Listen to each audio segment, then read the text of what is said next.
Jackson Joyner with the breeding Gilt. Jackson Joyner. Market kids coming in, market goes Bentley Felton. Bentley Felton coming in. Next up, market lambs, Presley Carson. Presley Carson, no. Next in, I know this one's here, Mr. Ryder Harlan. Ryder Harlan with your champion market hog, and finishing up the market side for Madison County, Elsie Sacco with your champion market beef. That's your exhibitors for Madison County, opening County tonight. Let's move on into Clark County and Mr. Creed Ruby showing your champion breeding effort. Creed Ruby. Your champion breeding doe, Presley Van Winkle. Presley Van Winkle coming in right now. Your champion breeding ewe, Gracie Mathis. Gracie Mathis, and finishing up the breeding side with the champion Gilt, Sean McAfee. Moving into the market side for Clark County. Already out there, your champion market goat, Mr. Creed Ruby. You want to raise your hand there, buddy? Champion market lamb, Braden Andrew. Coming through the alley. And then already out there, your champion market hog, Sean McAfee. Wave your hand, Sean. And Creed Ruby had a good fair. It looks like he had your champion market beef also. That does it for Clark County. Next up, Davis County. And starting us off with the champion breeding effort, Jenna White.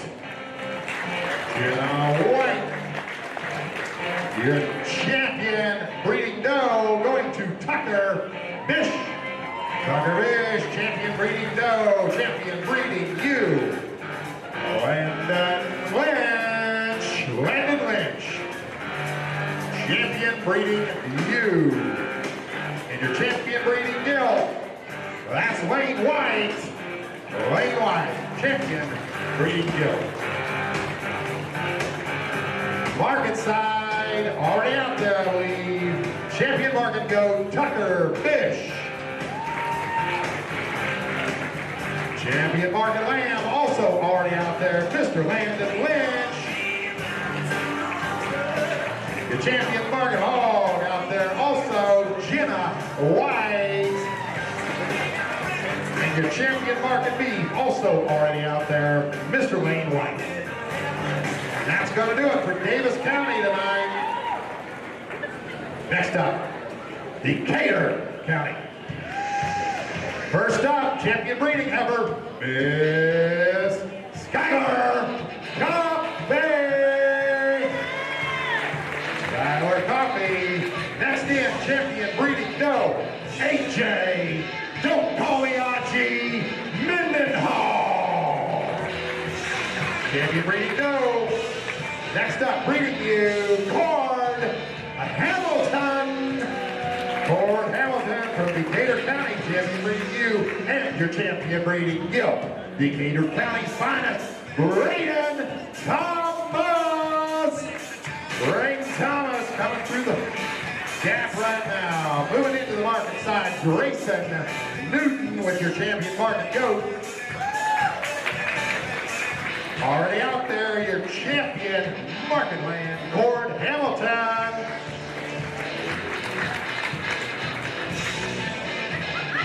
Your champion market hog, Kinsey Coffee. Kinsey Coffee, champion market hog, and finishing up the market side, your champion market beef, Rice Oxshire. Rice Oxshire, and that's going to conclude all of Decatur County. Moving into the home state here right now, Lucas County. How many hometown fans we got here? Let me hear you. We're going to start with your champion breeding heifer going to Jace Throckmorton. Grace Throckmorton, champion breeding heifer. Your champion breeding doe, Drake Schultz.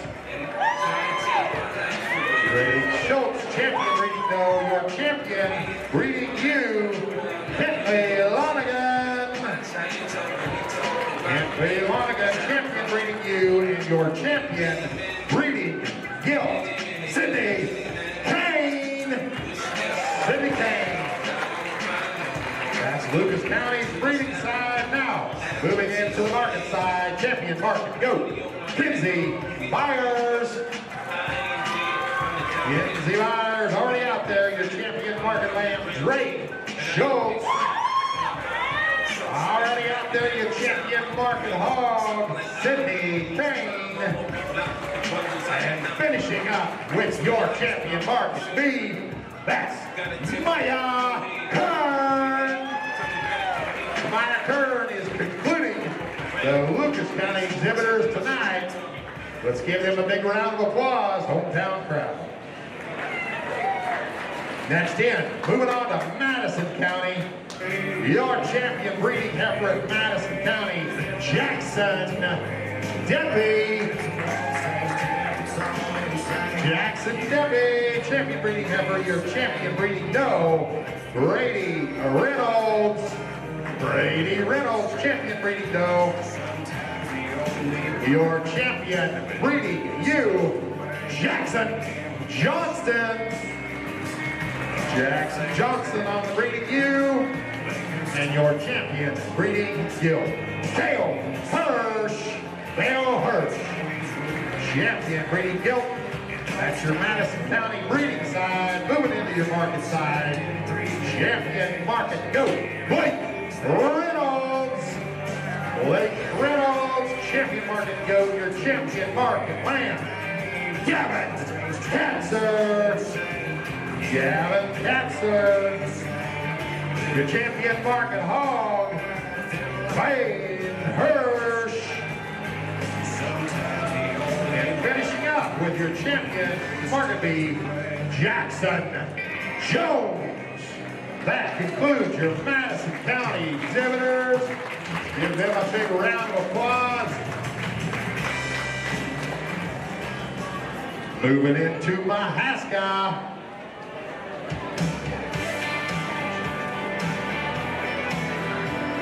Mahaska County exhibitors, breeding heifer champion Lydia Judy. Lydia Judy, champion breeding heifer, champion breeding doe, Ava Long. Ava Long, champion breeding doe. Champion breeding ewe, Olivia Root. Olivia Root, champion breeding ewe. And finishing up, breeding Gilt, Weston Long. Weston Long, champion breeding Gilt. Moving into the market side for Mahaska. Already out there, your champion, just wave your hand, Ava. Your champion market goat, Ava Long. One more time, Ava. Your champion market lamb, Ava Long. Your champion market hog, Oakley DeWitt. Oakley DeWitt, your champion market hog. And already out there to finish up the market side, your champion market beef goes to Weston Long. There you have it. That's Mahaska County, ladies and gentlemen.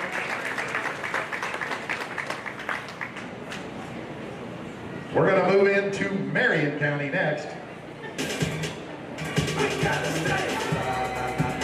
Your champion breeding heifer, Ryder Bill.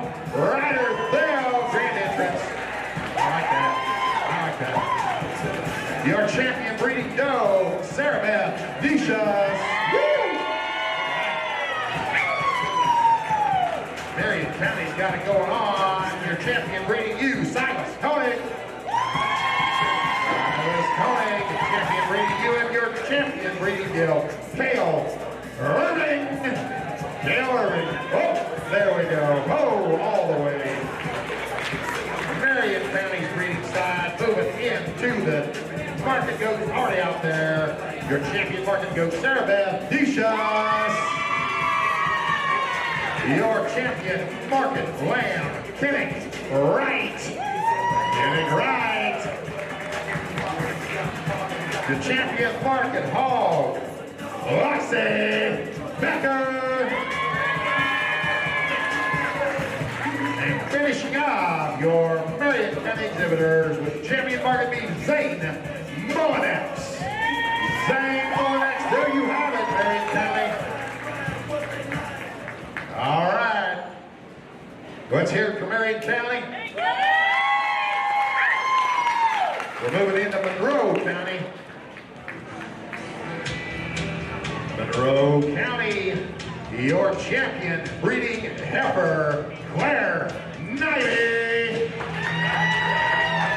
Claire Knivey, champion breeding heifer, champion breeding doe, Abby Finley. Abby Finley, your champion breeding ewe, Logan, Mr. Melrose, no! Your champion breeding Gilt, Callie Stocker. Callie Stocker concludes the breeding side of Monroe County. Already out there, I believe your champion market goat is Abby Finley. Already out there, your champion market lamb is Logan Knowles. Your champion market hog, Roslyn Simpson. There we go. And your champion market beef, Colton Finley. That concludes Monroe County, County to the east. Let's give them a big round of applause.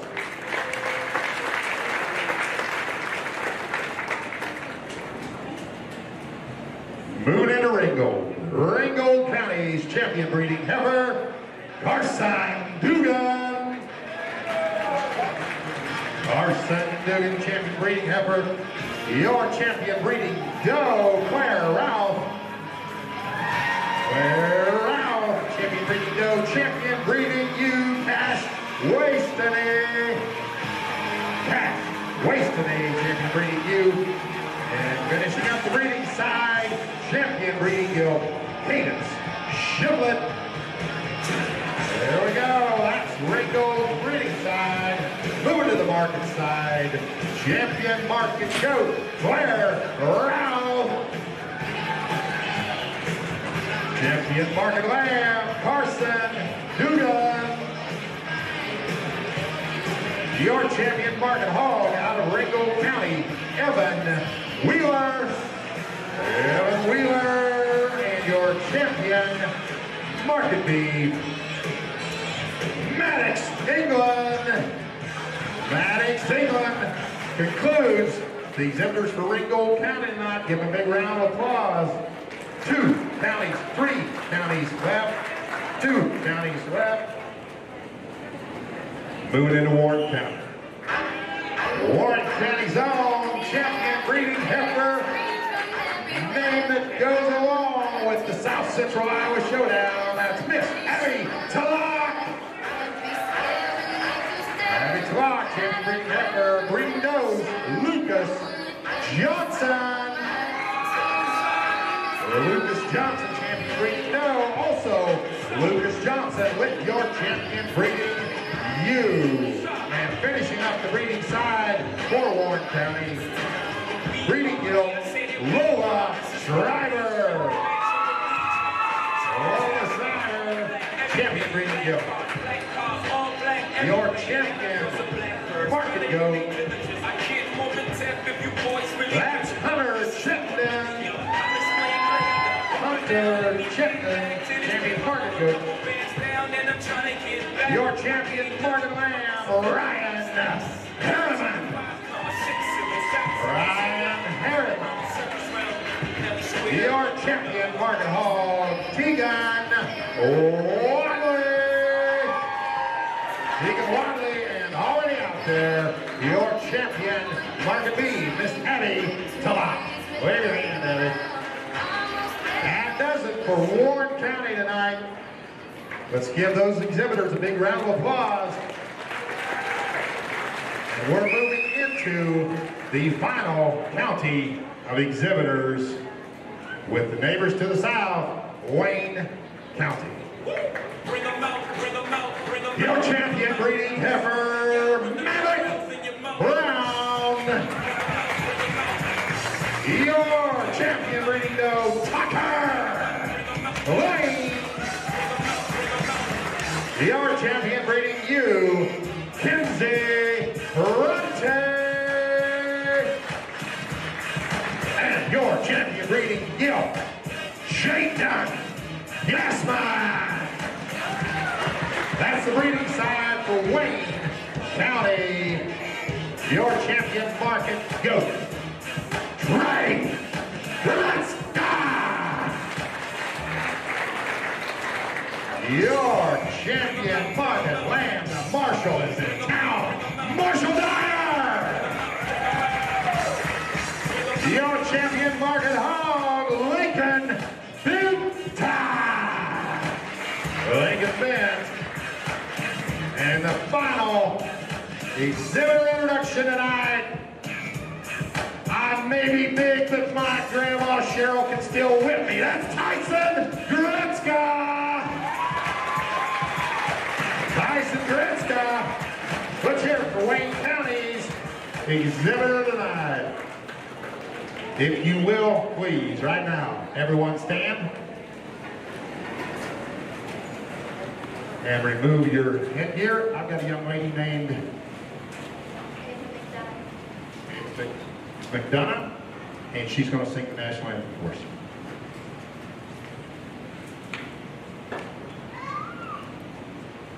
Oh, say can you see by the dawn's early light what so proudly hailed at the twilight's last gleaming, whose broad stripes and bright stars through the perilous fight o'er the ramparts we watched were so gallantly streaming, and the rocket's red glare, the bombs bursting in air, gave proof through the night that our flag was still there.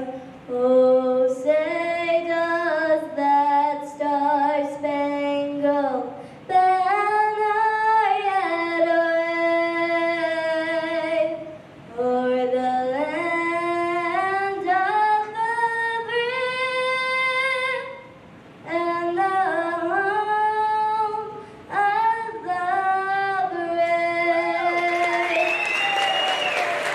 Nice job.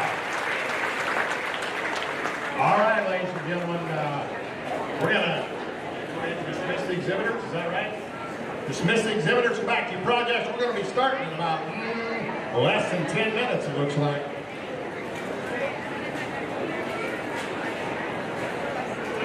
Whoa, wait a minute, didn't mean to panic yet. Starting at 5:30. How about that? That'll work a little better for you. 5:30.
Are we good down there or no?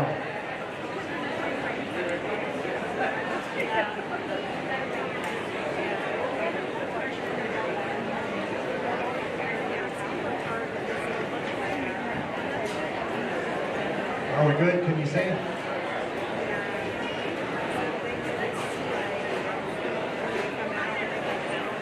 Ready to go? All right, let's get this show started with the breeding cattle side. First up, Avenue County's own Lauren Phillips. Lauren is leading Stevie Nix. She's the daughter of Matt and Megan Phillips. Stevie Nix was born in March of 23. Lauren is involved in Cross Country National Honor Society Chapter FFA President, Silver and Volunteer, 4.0 grade, point average, honor student, the Iowa Junior Angus Association President, and the National Junior Angus Association member, as well as Student Council Vice President. She's involved, she's definitely an Angus enthusiast and spends a lot of time showing Angus across the country. She enjoys spending time with her family, close friends, and her dog Sadie. She plans on attending Iowa State in the fall to major in agricultural communications with a possible minor in marketing or journalism. Once again, let's give Avenue County's first entry in the breeding heifer department from Lauren Phillips a big opening round of applause.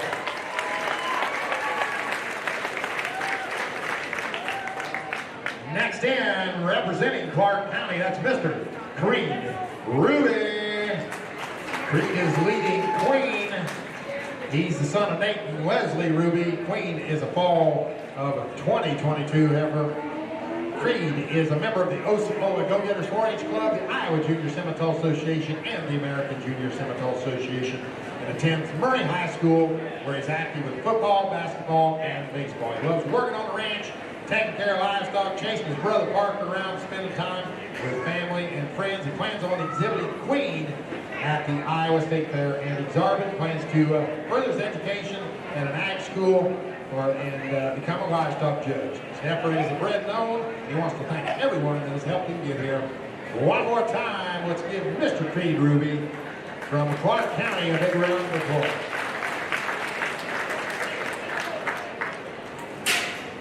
Next in, representing Davis County, that's Miss Jenna White. Jenna's leading Lulu. She is the daughter of Brent and Shelley White. She's an FFA and 4-H livestock judging for activities, and she's also the president of 4-H Club. She loves to show cows and pigs and go to the lake. She plans on going to the University of Iowa and becoming a dentist.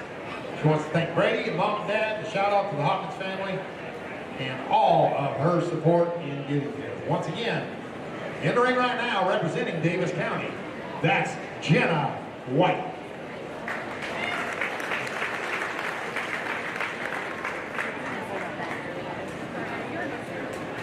Coming in now, representing Decater County, that's Miss Skylar Coffey, leading Miss Lucky Lady.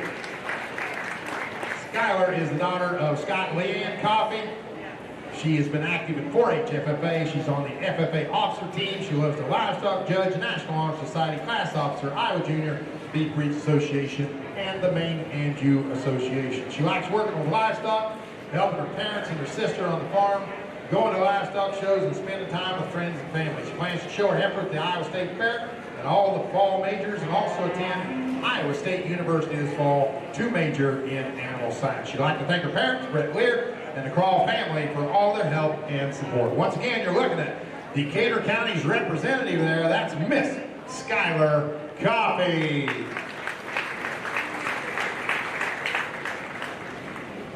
All right, Lucas County, here's your representative, Jace Throckmorton. Jace Throckmorton, leading Birdie, is the son of Joe and Holly Throckmorton. Birdie is a February 4th of 23 heifer. He's proud to be a homeschool student going into the 6th grade. Allows him more time to help his dad on the farm and take care of his animals. He loves fishing and golfing and hunting. He plans to continue being very active in 4-H, and he'd like to bring Birdie back next year to show in the cow-calf division. He'd like to add her to his herd and is working on building a registered herd. He'd like to thank his family and friends for supporting him and helping him through the county fair and to get to this point, and hoping that Birdie can do the best that she can. He's very excited to be here, and once again, hometown crowd and everyone else, let's give Mr. Jace Throckmorton a big warm welcome.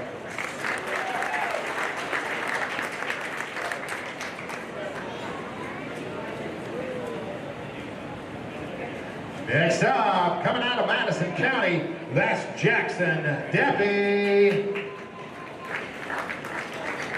Jackson is leading Zuzu, a March 3rd, 2023 heifer. He's the son of Matt and Sarah Deppy there at Winterset.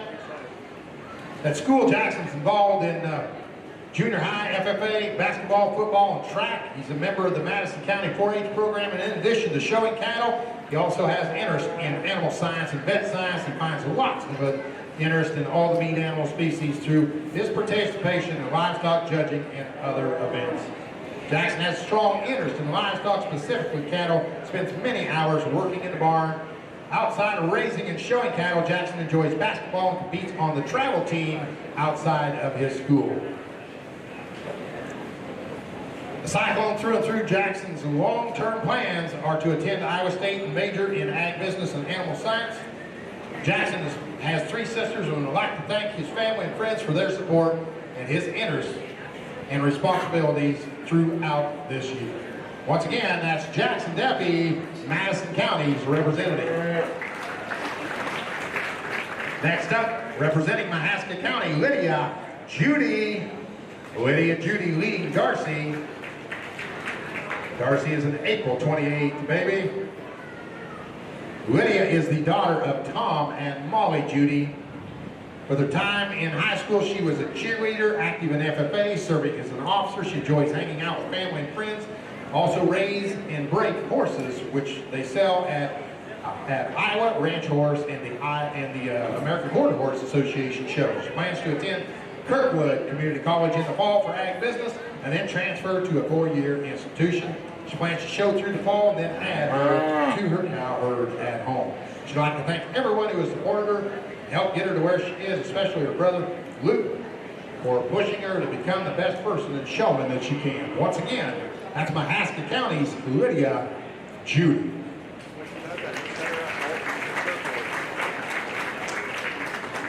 Coming in next, Marion County's Ryder Phil. Ryder is the son of Brian and Amy Thill. He's leading Lulu, January 4th of 23 female. He's a 4-sport athlete. He loves FFA and 4-H and student council, hunting and fishing, lifting, running. He's going to go to the state fair with Lulu and then going to UNI for kinesiology. He wouldn't have made it this far without the help of his family, and he's certainly thankful to them. Once again, in the ring, that's Marion County's own Ryder Phil. You bet. Give him a round of applause. Couple more coming in. 4 more. Next up, Monroe County's Claire Nivey. Claire Nivey coming in. She is the daughter of Kelly and Dewey Nivey, leading the Angus, a February-born heifer there. She likes to ride and show horses also in her free time at the barn, either the show cattle or the riding barn. She likes to work on her animals. In the future for her, she thinks she'll be doing something with either cattle or horses. For the Angus, we're going to breed her and get show heifers hopefully back out of her. Once again, representing Monroe County, daughter of Kelly and Dewey Nivey, that's Claire Nivey.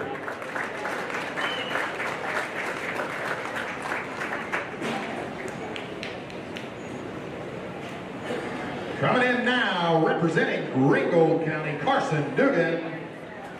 Carson is the son of Andy and Don Dugan, and he's leading Swiss in April of 2023 show heifer.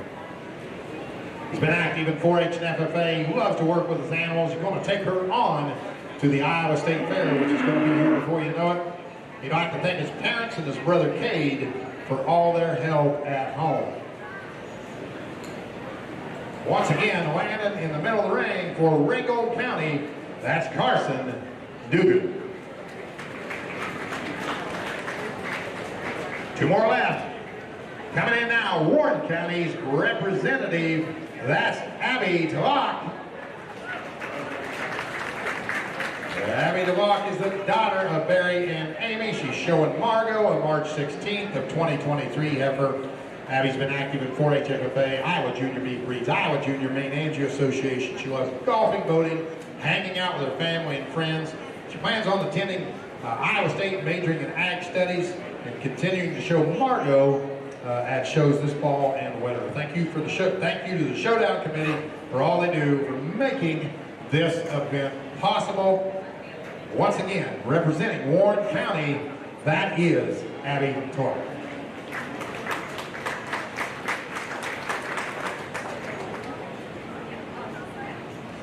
Our final entry in out of Wayne County, that's Mr. Maverick.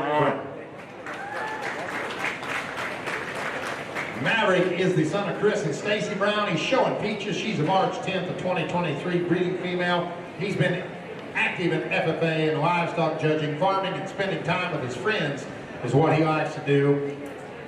His future plans are to sell seed and farm, and he'd like to thank everybody that's helped him get to this position here at the 2024 South Central Iowa Showdown as the final county in the ring in what appears to be a phenomenal lineup of heifers. Let's give Maverick and everyone else in here a huge 2024 South Central Iowa Showdown welcome. And let's let Judge Ryan Rathman go to work. I'll tell you more about him in a second.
For your beef show today, your beef show judge today, an old friend of mine from Lubbock, Texas, Dr.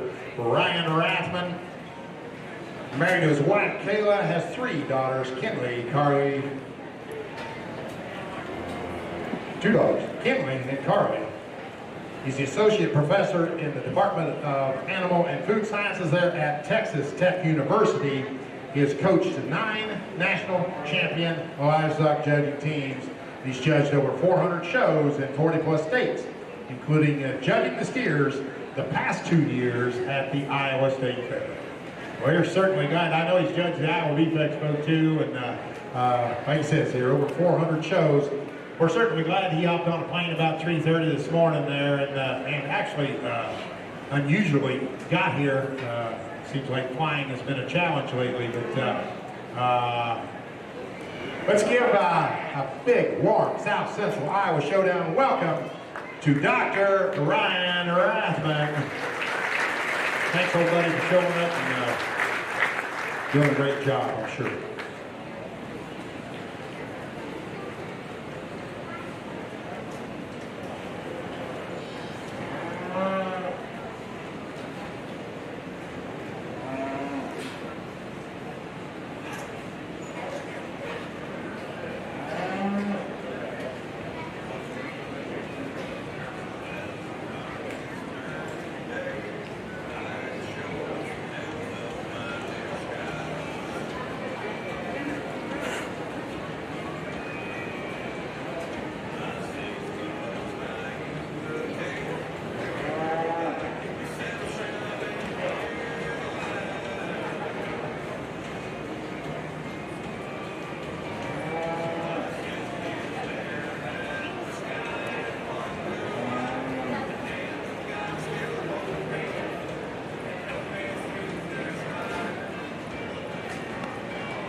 For those of you who may be new here tonight,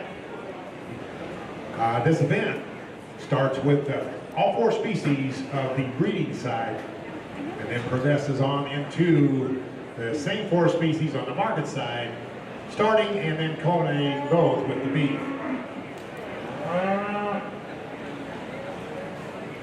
There will be different judges for each species. Same judge will judge both the breeding and market sides.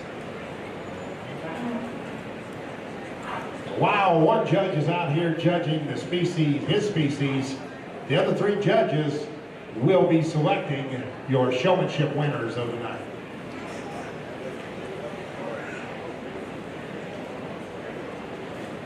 Now it'll just be one showman. We'll let Dr. Rathman give the reasons on the set, and before he selects his champion, I'll have in my hand your 2024 champion showman, and we'll announce it and then let him select his champion. We'll do that through all 4 species, both market and breeding.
Also, as we're getting close to selecting our first champion, let me remind you, if you didn't hear the first time, right behind me here, over my shoulder is all the champions from the 2023 Showdown on a table.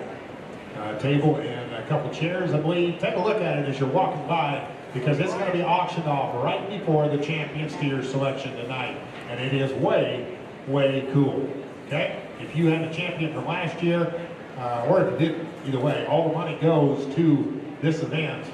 But in particular, if you did have a champion, any species there, they're all on there. That would be a really cool piece to do whatever with. Take it to shows or leave it at home.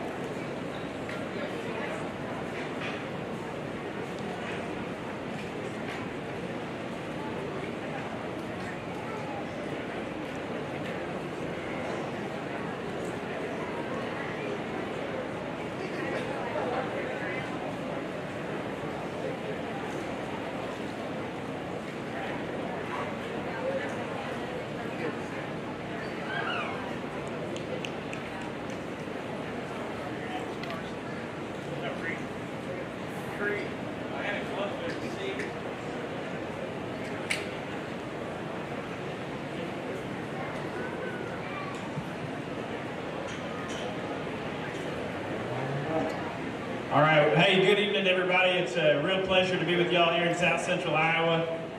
Man, this is a great event. You know, I'm from Texas, and I've been hearing about kind of the landscape of how y'all do these showdowns in Iowa, and it's very, very unique. And I think maybe the only ones, I don't know, South Dakota maybe does a little something like this, or I'm not sure what other states do, but they're second to none relative to what y'all are doing here. And just you know, pulling into the fairgrounds, just a feeling of community. Where you can get behind and rally as a group, maybe a 4-H group, and just the community feel that it brings to the table here to get behind these kids and make them feel important and kind of lay it on the line. County versus county is awfully, awfully cool. So I'm very, very excited to be here tonight. It won't be much judging. By the hour, probably the least amount of judging for pay I probably will do at any location. I'm sure the other judges would agree with that. But from a quality standpoint, it's very, very elite. We're about to have some very razor-thin decisions here, I'm sure, not only in this decision, but many more. I'll talk briefly. Lauren came in the ring first. This young lady does a marvelous job showing. She's got a tremendously just feminine Angus female. And, you know, she's the first one I saw, like, holy cow, this one's good, you know, and so didn't know what else was going to come, and she stacks up very, very competitively. She is so good looking just in terms of her neck, leanness, the shape to her head, the lines, and just the femininity that she possesses. I like her size, I like her depth, I like the way she just flows and balances. Take her to the ground. She's maybe could reach just a little further. Man, she's awfully, awfully good in her feet and legs. Not a powerhouse, but just a maternal Angus female. I like her real, real well.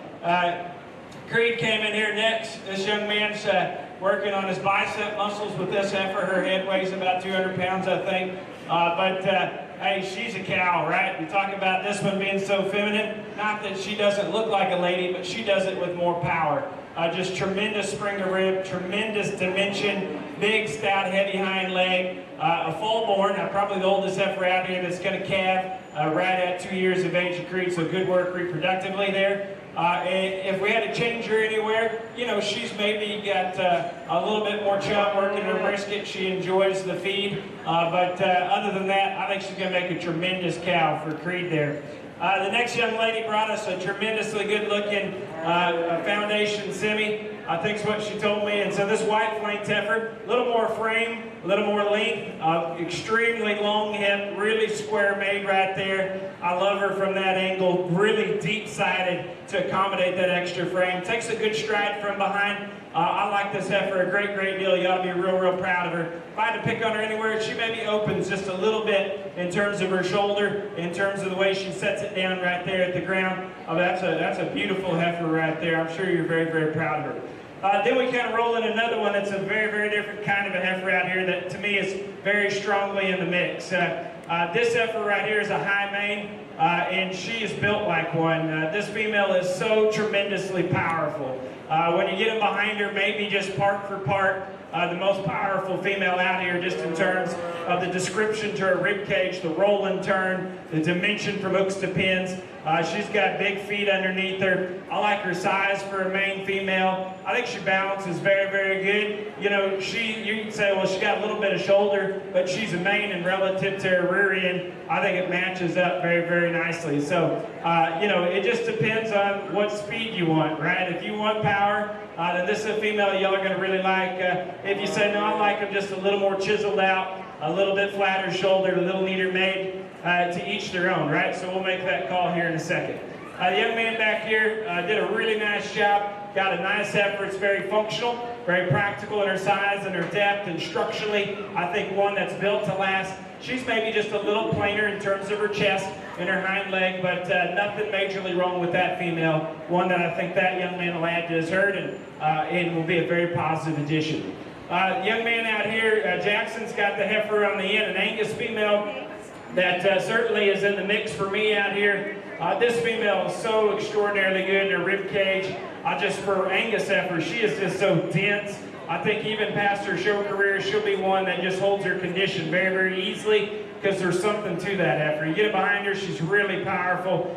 Still pretty darn good looking up to her front end. If I had to pick her in anywhere, she gets a little longer toed, maybe could get out and reach just a little better, and then just maybe leaner, just a shade right there to the edge of her shoulder. But man, I like that female in terms of her power, her dimension, her proportionality. That's an awfully good Angus heifer that I'm considering very, very hard.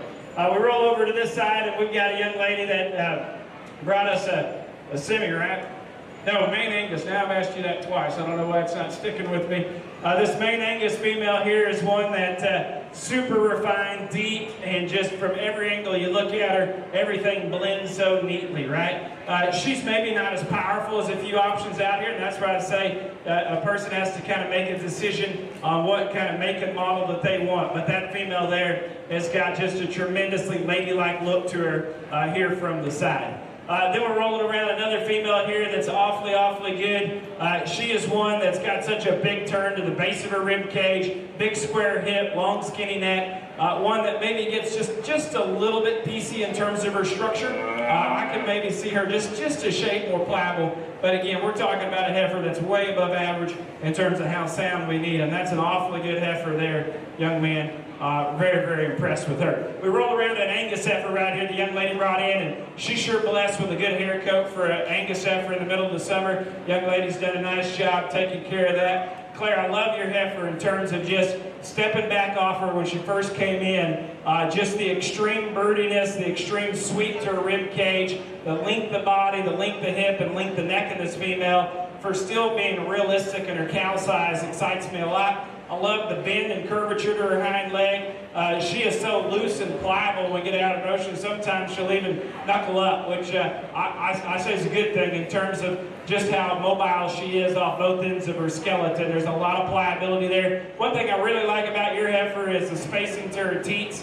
She's got a really square, well-spaced udder structure in terms of how those teats are dropping.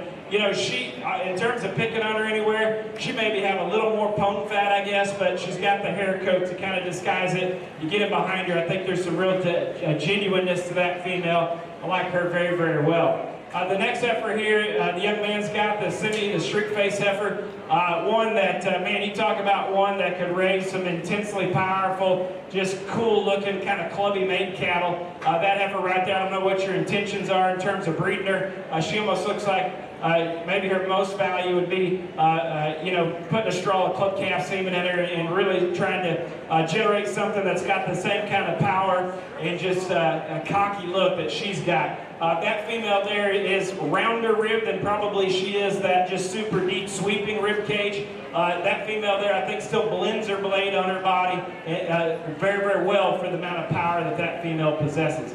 The heifer we got next is main Angus heifer. Man, you talk about the one standing still that's lights out in terms of her lines.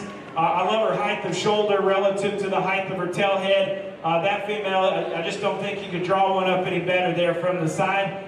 You get in behind her, and from front to rear, she really opens well. The lay is good, and she does in her blade into her pin set. She's a little more average to her stifle. That's fine with me. I think for a main Angus female, as good as she is from there forward, it's awfully impressive. If I had to change her anywhere, I think the call on her is just where you calculate her hind leg in terms of the bend and reach of that hop, right? And so if you're good with that, then you're going to like this female real well. If you're a little tougher on that, then you figure out where she falls. And then the last effort right here, a maintainer that the young man's brought us, that, man, you talk about a cow. This one is a big barrel, super thick-ended and just wide and low to the ground. She's an easy keeper, right? She wears a little more there in her chest and up into her neck and around her tail head. When you melt her down, there's still going to be plenty of cow there, but maybe just for the show ring, freshen her up just a nickel. So, hey, that was a lot of fun to just come in and judge 12 head that were that elite. I think these guys are going to announce the showmanship winners, and then we'll pick your champion. How about as a big crowd, we make some noise and put our hands together and congratulate these exhibitors. Let me tell you what, your 2024 breeding heifer showman coming out of Warren County, that's Abby Talak.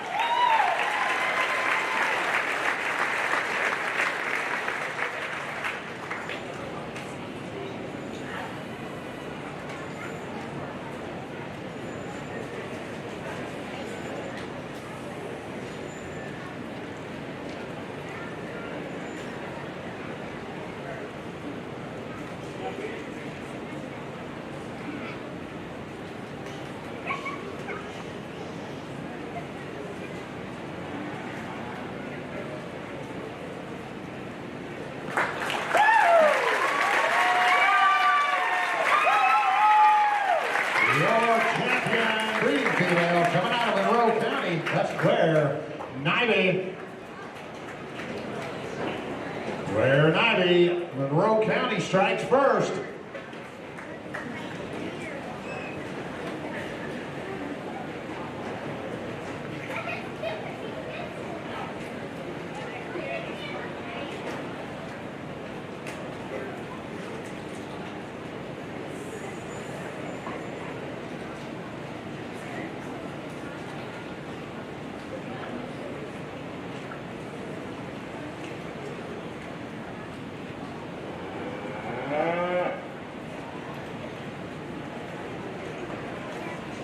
And your reserve champion coming out of Warren County, Abby Talak.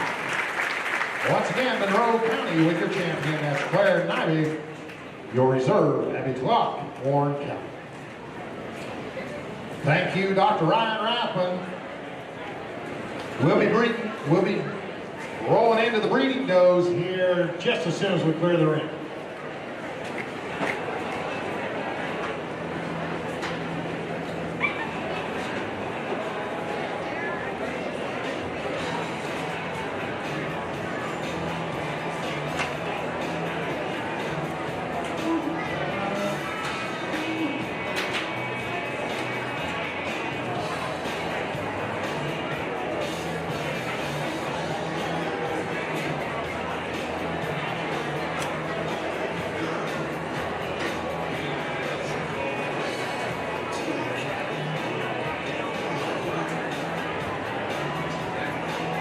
Once again, brief intermission while we're bringing up the breeding does and the heifers are exiting. If you need something to drink, something to eat, something to snack on, need to buy your wife or girlfriend a present, take a little walkabout here. You don't have to go far.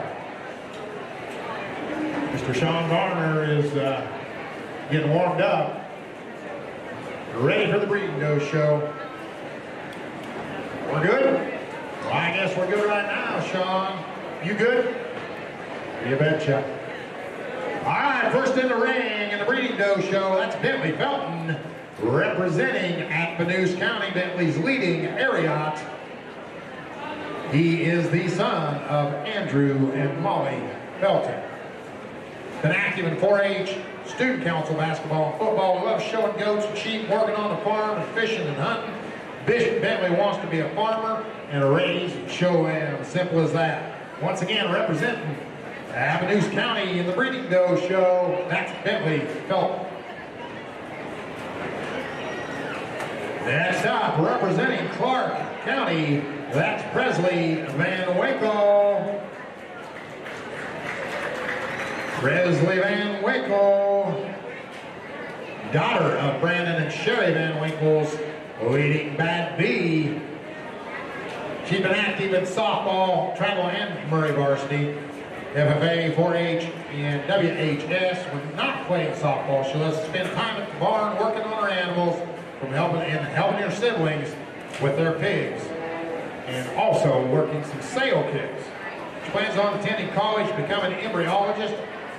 Her plans with her doe are to continue showing her through the next state fair and work towards flushing her and bettering her own herd. She currently has her own herd of roughly 20 head of registered heifers and cows, along with 20 head of core goats and club lambs, with their main goal being to expand and to grow her genetics. She also wants to thank TD Genetics and Cameron Deckley for helping her get to where she's at. Once again, that was Presley Van Winkle of Clark County. Next in, Tucker Bish.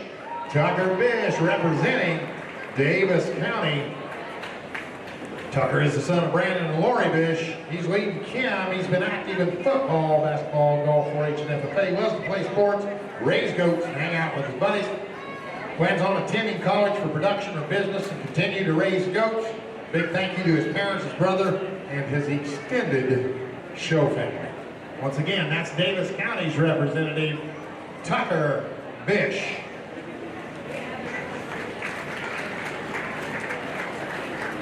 Next in from our neighbors to the west, Decatur County, that's A.J. Mendenhall. A.J. is the son of Becky and Zach Mendenhall, showing Roxy. He's been active in 4-H, FFA, FCA, football, basketball, track and field, baseball, and coaching T-ball in his free time. He's a baller. He likes to shoot hoops. Farming with his dad and taking care of his quail. His future plans include attending Iowa State and the American Royal with his doe and weather, and doing it all on repeat next year. I want to wish my mom a happy 40th birthday tomorrow. How about that? Once again, representing Decatur County, A.J. Mendenhall. Lucas County, you're coming in next, Drake Schultz. Drake's the son of Adam and Nikki Schultz, leading Rhonda. Been active in 4-H, showing at jackpots. He plans on here real quick, taking Rhonda to the Iowa State Fair. I'd like to thank everybody that's helped him get to this point. Representing Lucas County one more time, that's Drake Schultz. Madison County coming in next, that's Brady Reynolds. Brady is the son of Doug and Kayla Reynolds. Animal's name is Paris. He's been active in football, basketball, golf, FFA, participated in poultry evaluation and creed speaking. He's a 4-H officer and loves livestock judging. When not in the barn, he likes to golf and hang out with family and friends. He'll be a sophomore next year at Curlin, and after high school, he plans on attending college. His goat Paris will be AI'd on Tuesday and will be part of his breeding herd. She will also be shown a few more times this year. Once again, representing Madison County, Brady Reynolds. Next up, Ava Long. Ava Long representing Mahaska County, daughter of Clint and Ashton Long, leading Mandy. Ava's been active in FFA, judging contests, 4-H, volunteering at church, track, and babysitting. She spends her free time hanging out with her friends, and her future plans are go to the state fair with Mandy, and in the future go to Iowa State for animal science degree. Once again, representing Mahaska County, Ava Long.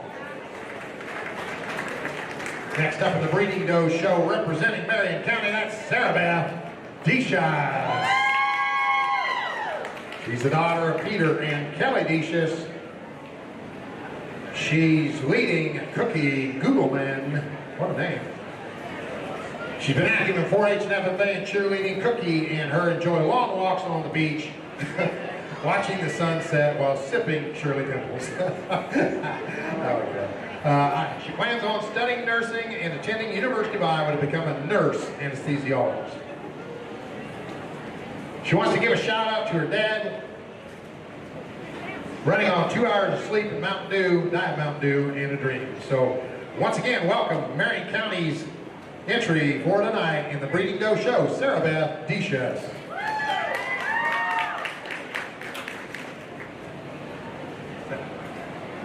Next in is Monroe County's Abby Finley, daughter of Jerry and Tanya Finley, leading Charlotte. She's been active in 4-H, FFA, and church livestock judging, spending time with family and friends, and spending time out in the barn are some of her favorite things.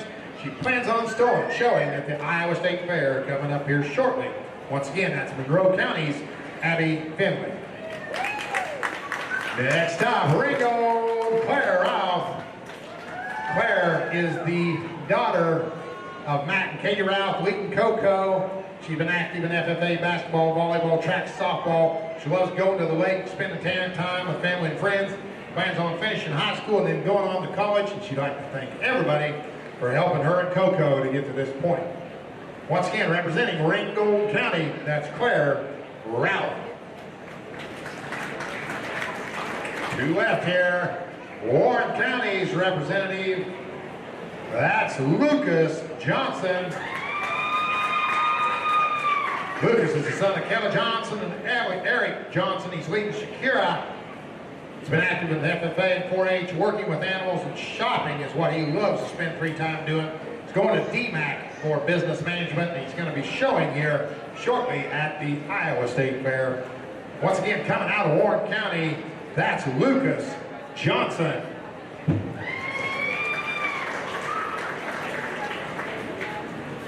And our final contestant in the Breeding Doe Show, coming out of Wayne County, that's Mr. Tucker Lane.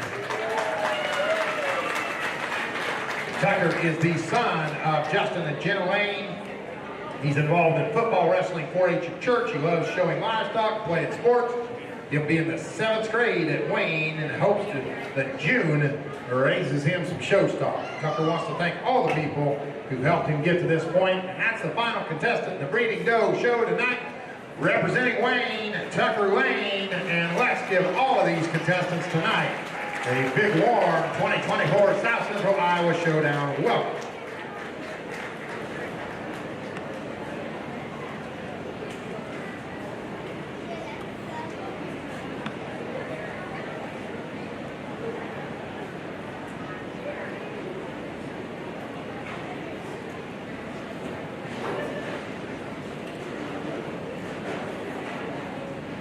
Let me back up and thank a couple people there in the beef show. Grand Champion Breeding Heifer, Custom Table. Well, we haven't done that yet. Director and Chair. That's sponsored by Benshoe Farms.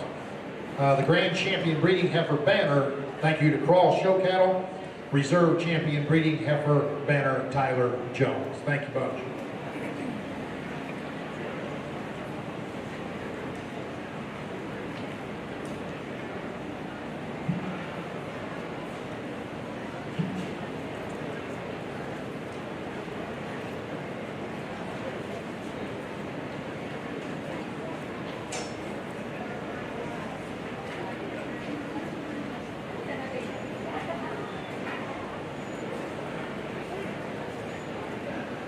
Well, your goat judge tonight, hailing out of Liberty, Missouri, an old buddy of mine, known him since he was a boy, growing up in the Malta Bend area there. As you drive south on 65, Mr. Sean Barner.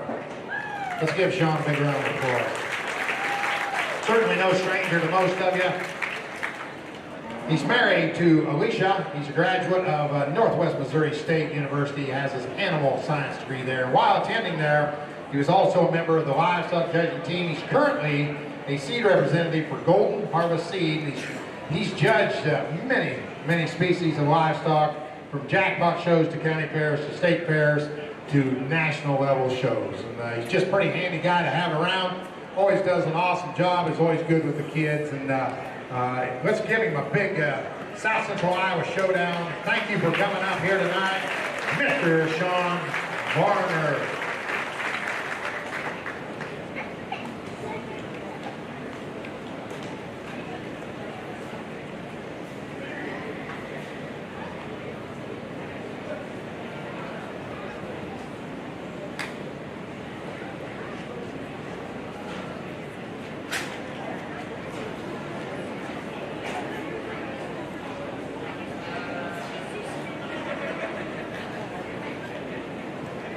I'm going to tell you some sponsors here in the breeding doe side. Grand Champion Breeding Doe on the custom table behind me. Thank you to Lundy Show Goats. Your Grand Champion Breeding Doe banner. Thank you to Shipley Custom Equipping, and your Reserve Champion Breeding Doe pair of chairs. Kaysen Boar Goats. Thank you to Kaysen's there. And your Reserve Champion Breeding Doe banner, Shelby Dooley. Thanks a bunch, guys, for helping support this event with these prizes. Once again, don't forget, if you got loved ones at home, tune into liveauctions.tv. You'll see everything that's going on tonight, complete with audio.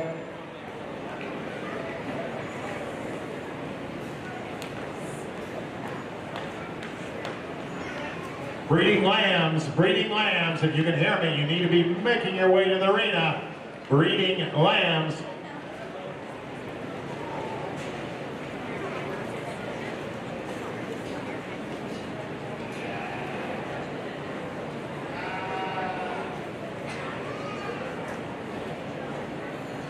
Let me tell you real quick, that live stream, that liveauctions.tv stream that you can tune into at home, I need to thank the sponsors that are making that available tonight. On the cattle side, by Telly. First, Iowa State Bank, Matt Lochner Cattle, Roosevelt Cattle, Ewing Cattle, and Brimmer Show Cattle. On the hogs, Jackpot Genetics and Frank's Design and Boutique. On the goats, 3D Livestock, Murphy Cattle, Extreme Show Goats, and Bish Show Goats. On the sheep, Quality Ag, Lynch Family Livestock, Sundown Show Lambs, Ernst Family Livestock, Revival Show Lambs, and Hirsch Electric for throwing in on all four of those.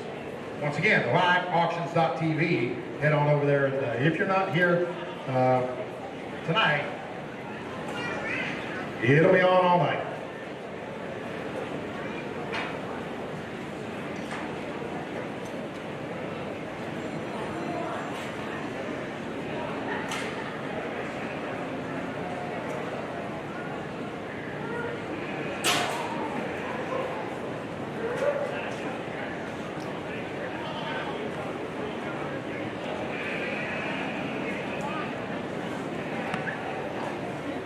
As we switch gears to the breeding goat side, I think my earliest memories of coming to Iowa is as a young kid coming to the Iowa State Fair.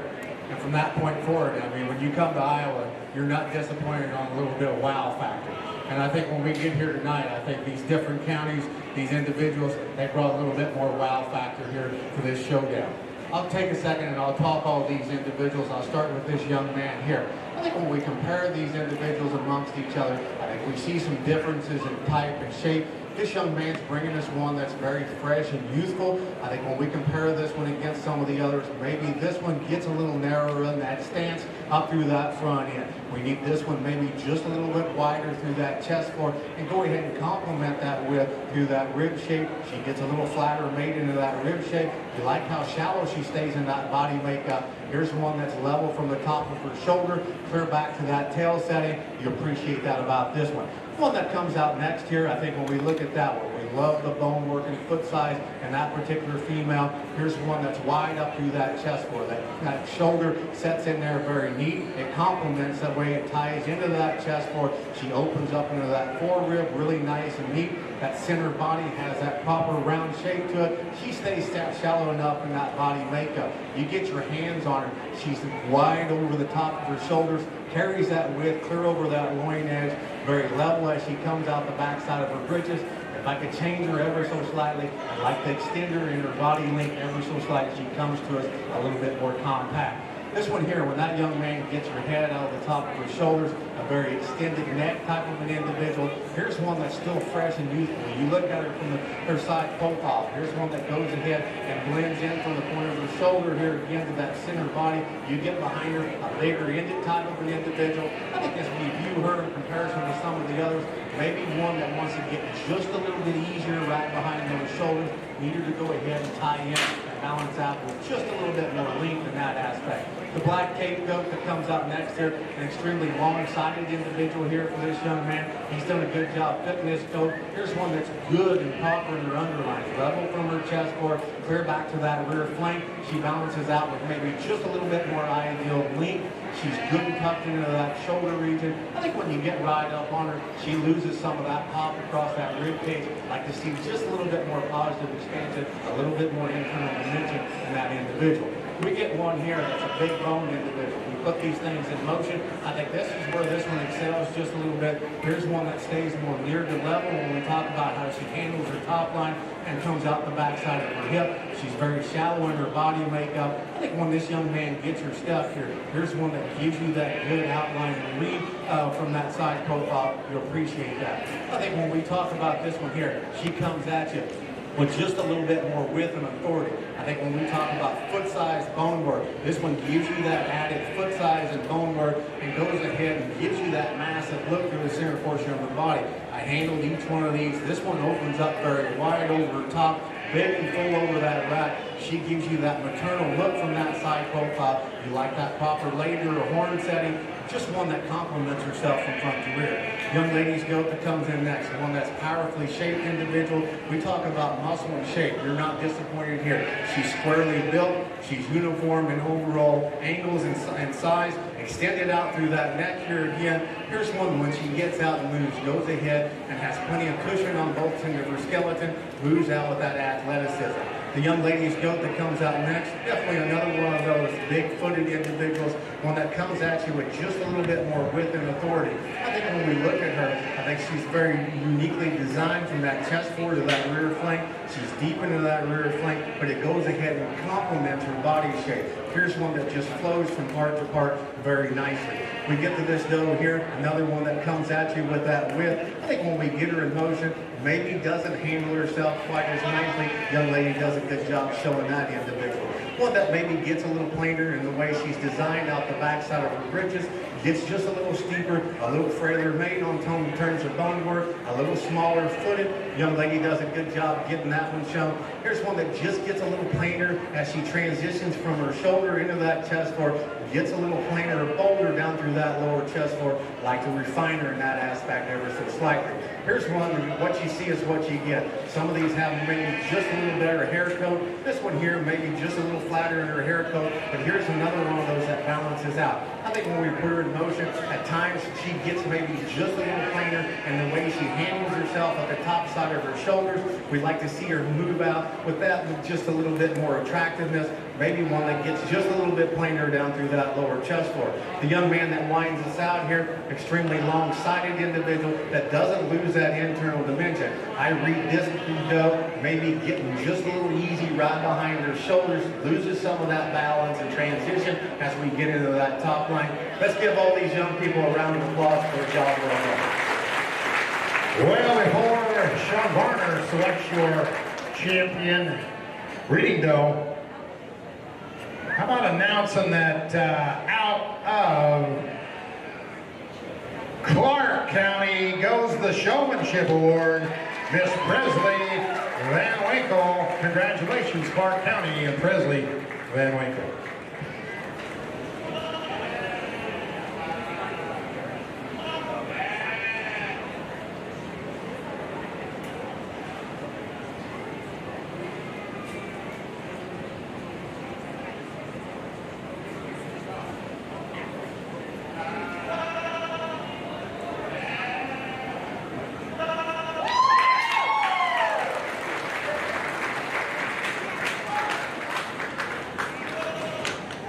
I believe that's coming out of Madison County, is that right?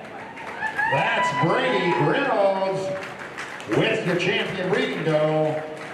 Brady Reynolds, Madison County, champion breeding doe.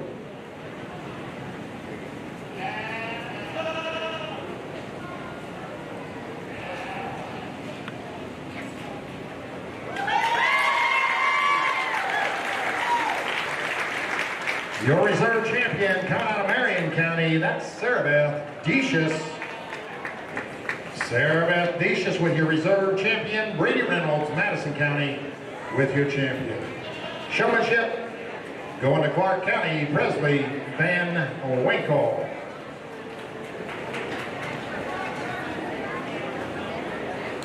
Next up, breeding ewes.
Madison County, we need your breeding you up here immediately.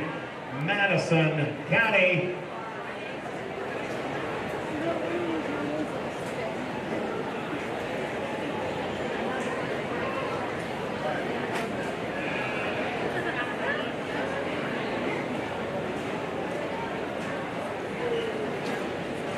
Well, we're 2 down tonight, 2 divisions down, third one getting ready to come in. Waiting on one breeding ewe.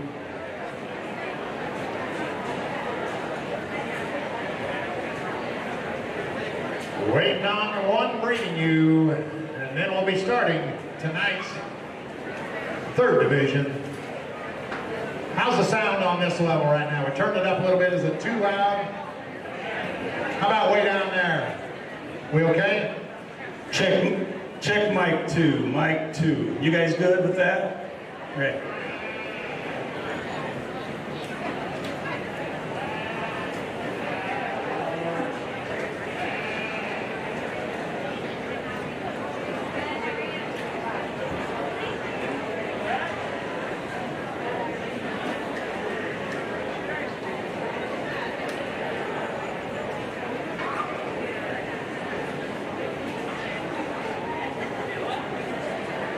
We good to go, Ernie? You bet. All right, let's start on into the Breeding You Show with Mahaska County's Presley Larson. Presley Larson, the daughter of Brock and Jenna Carson, showing Wendy Peppercorn. She's been active in softball, basketball. She likes spending time with her friends and family, swimming, working in the barn, being outside, and playing kickball with her cousins. She plans on showing her lamb at the Iowa State Fair and the American Royal. And she wants to play basketball this year and softball next summer. She wants to thank her family and friends for helping her get to this point. That's Mahaska County's Presley Larson. Next in Clark County's Gracie Mathis. Gracie is the daughter of Marty and Zach Mathis, showing Hazel.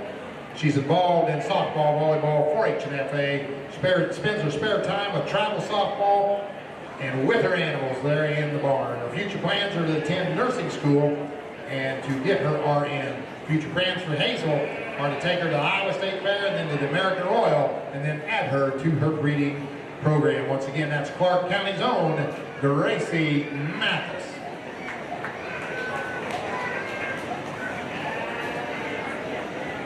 Coming in next, Davis County's Landon Lynch.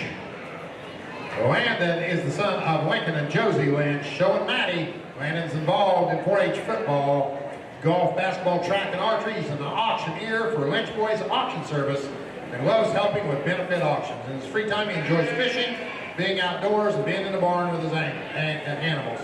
One of Landon's future plans are to raise sheep and sell real estate and continue working towards his goals in the barn and the show ring. He's very excited about growing his current breeding program. He wants to thank all of his family for the help and encouragement. Once again, representing Davis County, that's Landon Lynch. Next in, neighbors to the west, Decater County, that's Cord Hamilton, the son of Wade and Mindy Hamilton, Shona Rose. Cord was active in football, wrestling, FCA, FFA, student council, 4-H, and livestock judging. He loves hanging out with his friends and messing around. He also likes working with his livestock and when he has the free time to do so. His future plans are to go to a 2-year college for something with ag and then go on from there. His animal's future is to show her at the Iowa State Fair and then breed her, raise more champions. Once again, Decatur County's own Cord Hamilton. Next in, Lucas County's own Kentley Lonigan. Kentley is the son of Kent and Megan Lonigan. Hold up. We gotta find the Maran County. Silas Koenig is actually in for Maran County, and I do not have that sheet.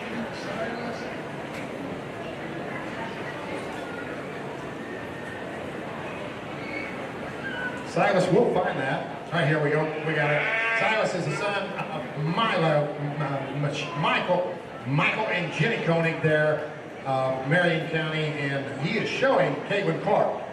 Silas is active in FFA, 4-H, FCA, Pleasantville Youth Initiative, South Central Iowa Land Producers Junior President.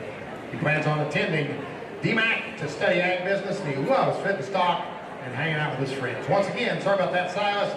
Just had you out of line here. Silas Koenig of Maran County. Thank you for that catching. Who we got now? Lucas County. That's Kent Lonigan. There we go. That looks more familiar. Lucas County's own daughter of Kent and Megan Lonigan showing Flagey, I believe. Flagey. She's involved in FFA. She's a chapter president, and she's also involved in the Shooting Stars 4-H Club. She loves spending free time in the barn and getting her animals ready for shows. Her future plans are to become a vet. And her future plans for her animal are to go ahead and breed her and raise more high-quality stock. Thank you to Hyman Clublands and your family and the family for your support. Once again, that's Kentley Lonigan of Lucas County. Jackson Johnson next in from Madison County. Jackson is the son of Shauna Johnson. He is showing B. He's a member of the Winterset FFA for 4 years. He spent time with family and friends working with his animals and working for a local farmer. Currently planning to attend either Indian Hills or SWIC to study animal science, and would also like to continue raising show sheep as a future side business. He loves to show sheep, or he has showed sheep for the last 2 years. He loves to show horses in the Western Pleasure, and he wants to thank everyone that's helped him get to this point. Once again, Madison County's own Jackson Johnson. Next up, I believe we got Mahaska County. Mahaska County's own Olivia Roop. Olivia is the daughter of Ashley Sammons. She's showing Nova. She's been involved in wrestling and showing goats, showing lambs, and showing pigs. She loves to swim and take care of her animals and do late night drives. Wants to be a welder, and she's starting school in August to become one. That'll be cool. Once again, representing Mahaska County, that's Olivia Root. I'm guessing that's Logan Knowles coming in next.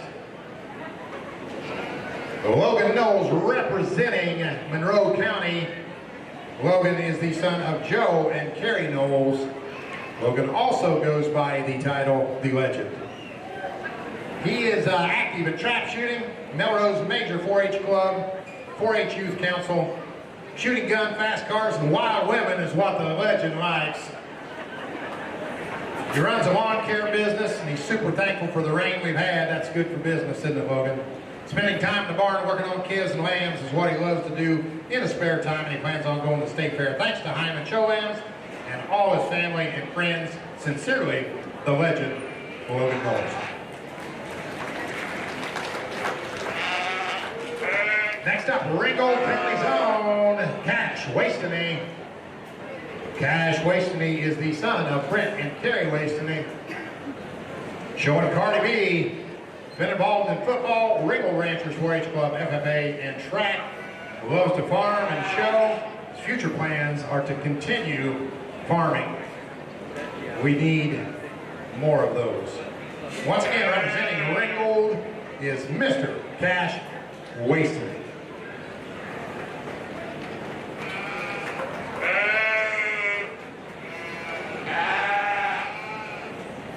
Two left. Next in, representing Warren County, that's Lucas Johnson. Lucas is the son of Kelly Johnson and Eric Johnson. He's showing hubs. He's been active in 4-H and FFA. He loves working with his animals and shopping. Business management at DMAC's where he's headed to, and he plans on showing hubs there through the fall. Thank you to the family and the crew for all their help over the summer. And once again, he's representing Warren County, and that is Lucas Johnson.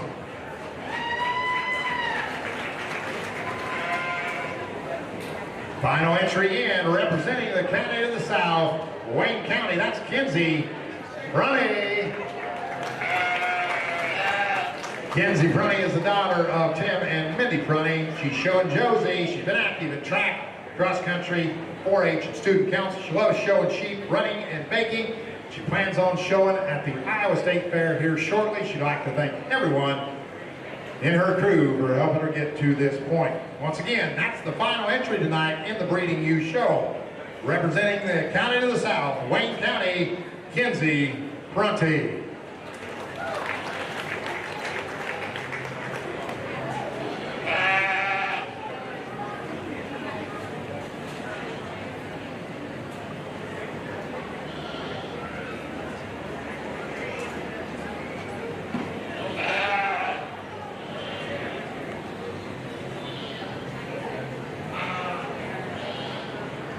Let me tell you about the judge tonight, going to evaluate both sides of the sheep. That's Dakota Quickle from Walters, Oklahoma. Let's give him a big warm Southern Iowa welcome. Dakota's from Walters, Oklahoma, where he owns and operates Triple D Genetics, raising show lambs. Dakota attended Oklahoma State University, where he received his BS in animal science. Upon completion of his time at OSU, he returned home to pursue a career in agriculture education at Sterling and Frederick High School for 7 years. Once given the opportunity to focus primarily on raising high-quality show lambs, Dakota took a leap of faith and hadn't looked back. Dakota has judged shows of all species across the country. Once again, that's Dakota Quickle from Walters, Oklahoma. Thank you.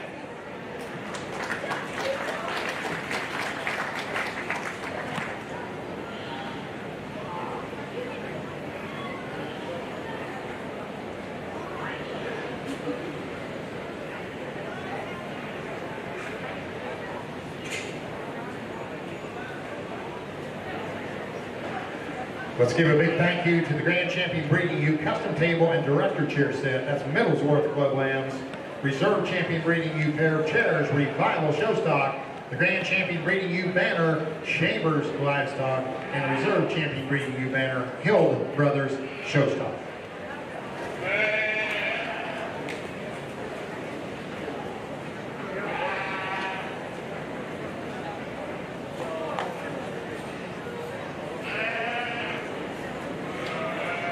Your champion showman here tonight in the Breeding U side, that banner will come from Snazzy Sheep Boutique. I believe that's stepping right outside here. Pay them a visit. Thank you very much.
Well, guys, as we get here to sort through these sheep on the breeding ewes side, it's certainly a pleasure and honor to get up here and to work with these kiddos, but most importantly, to get into this particular side of the state and country, just because this is where showing sheep and livestock originated. When you step back and remember when I was a kid, we made big long trips up north, and we always spent a good week to 10 days here in the state of Iowa looking at sheep, just because this is where the country raises the best ones. And when you study these 12 guys, it's certainly an honor to be in the ring with sheep of this caliber. You know, we're going to start with the young lady here on the right and discuss this one just in terms of mass and shape. That one's opened up and extremely big in terms of muscle. When you watch that one go, she's wide at the ground in terms of her chest. As she gets out and moves, her feet hit the ground right. She's big in her upper hip. You know, if you want to get critical of that one, as you do step back and analyze that one, her length of blade in relation to where her flank's at, for me, is maybe just a little bit off, but still another one in terms of just shape and freshness you certainly gravitate to. The young man there out in the 2-hole, it brings us one that it floats. That thing is extremely sound at the ground. That one's flexible in her hock and extremely good in terms of foot size and forearm shape. You handle that one, and that one's another one that's got plenty of dimension from up high. When you watch that one at the ground, in terms of just her true base width, I think she leaves us pretty narrow at times, maybe not as big in her upper hip, but that one paints a really good picture from a profile standpoint. The young man there brings us one that I think from a balance standpoint is awfully unique. That one's built right up front, that one's good through the center portion of our body, and that one's good up high in our shape. When you watch that one at the ground, I would like to see that one maybe more comfortable off the both ends of her skeleton. That one gets a little straighter made in terms of her shoulder angles, maybe not quite as deep out behind in terms of our stifle, but still a really nice one there. We get here to the young man that brings us a ewe lamb that, man, I think that one has some wild parts and pieces. When you study that one from a profiling standpoint, that one's as good made up front in terms of our blade, progressively gets wider back through our upper hip, has just enough in terms of our lower stifle. Yes, we could give a shot more in terms of just a flare down low, but that one's wide made, that one's constructed extremely well from a skeleton standpoint, and certainly one that when you handle it, he doesn't disappoint. The young lady here brings us another one that I think from a balance standpoint can maybe be just a nickel better up front in our shoulder, maybe a little more curvature down low in our hock and hind leg, rear wheels set, but one that from a muscle standpoint, width standpoint, certainly shape standpoint, is certainly one that I think has to be in consideration just from that particular standpoint. The ewe lamb here directly in front of me, the young man brings us, looks like a breeding female. That one has the big swoop down low to her belly. Her rib cage is extremely opened up and wide. She's big out through her upper hip, and when you get on top of that one, she progressively gets wider as you progress backwards. And when you study that one, for me, she's maybe carrying more condition today, but another one that I think just from a fundamental standpoint, her angles and just how she's built from a skeleton standpoint, awfully good there in that particular female. The young lady here with the ewe lamb right behind her, I think has one that her body and her rib cage and her back shape is exceptional. She's built right in her shoulder angles. She's correct where her neck ties in the top of her shoulder, and you get to her hip, her pin width is extremely opened up and correct. My problems with that one is when we watch that one go, she just isn't as comfortable from her rear wheels, and so you study that one and ask, do we accept that for how wide she is, how opened up she is in terms of just her true chest width and balance? She's so good back to her rib cage. Her hind wheels are where we'd like to see that one just maybe a bit more corrected. We get this ewe lamb that's making the circle here, and I think everyone ringside can tell that one's presented extremely well. That one's up fronted and neat made. That one's extremely cool to look at from a profile standpoint. When you get on top of that one's rack shape is right. That one's shape in terms of her loin is excellent. When you step back from this particular angle, we just want to see that one round her body. She's a little flatter down low on her forehead. She doesn't have quite the same dimension in terms of her upper hip, and with that, I don't think she has the same spread as what we've seen in some of the others, but her balance and eye appeal are certainly things that we appreciate. Following up behind that one, and this ewe lamb here is one that has that extra swoop that we mentioned a few sheep before, has the neat look from a profile standpoint. As we set them into motion, I think she's the loosest in terms of her skeleton. Her spine wants to get a loose at times, but for me, I think another one that just has the right progression in terms of width, has the right progression in terms of stoutness and bone work. Let's just see if that one maybe just a little bit better right behind the point of her shoulder and comes at you with more squareness in terms of up high, just from a back shape down low. The ULAM here, 3 spots from the back, it is another one that when this young man comes in, guys, he's locked and ready to go. I mean, he gets that thing propped up. That one's shoulder angles are awfully good. That one's extremely good at the ground. When you get behind that particular sheet, you question, does she have just enough in terms of true width and dimension? That one's rib cage is just a little flatter for me, but one that I think from a muscular standpoint, you certainly appreciate. That one's sound and flexible. That one's very good in its angles and can certainly get out and move. You just question, does that one have enough true width and dimension from a width standpoint to go ahead and be in consideration? And I think that one still has to be considered just from a balance and skeleton correctness. The ULAM, the blue ULAM here, the lone blue one, is certainly one that is extremely good to look at. That one's shoulder angles, blade length, they're awfully good. That one's really unique up front to be that long-fronted and athletic looking, progressive extremely well. For me, does she quite balance as well as some of the others? I would say that's our question. She's good in her underline. We need to give that one just a shot more from behind and just overall power to maybe rival up some of the others that are out here. We round out the particular lineup with another female. If you're chasing muscle and you're chasing width, absolutely this one is excessive in those areas, extremely opened up, wide made. When you study that one from a skeleton standpoint, I think we can correct our shoulder angles, move that one's neck maybe more on top side of his skeleton, and ultimately as we get him out and go, I wish that one's stride length was maybe just a notch longer and certainly more flexible at the ground, but still a nice female, guys. Extremely deep set. Put your hands together. We'll go ahead and select your top 2. Hey, this county came to play the showmanship game. Your champion, breeding you showman, Warren County, Lucas Johnson, congratulations.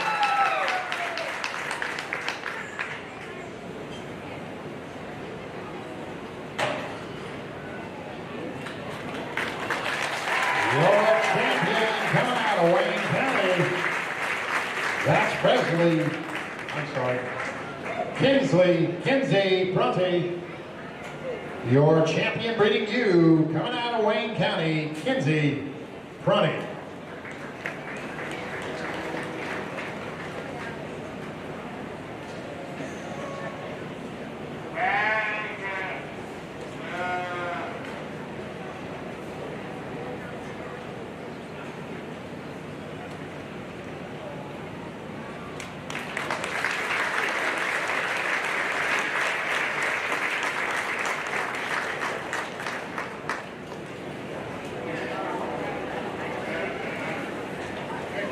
Your reserve coming out of Lucas County, Kentley Lonigan.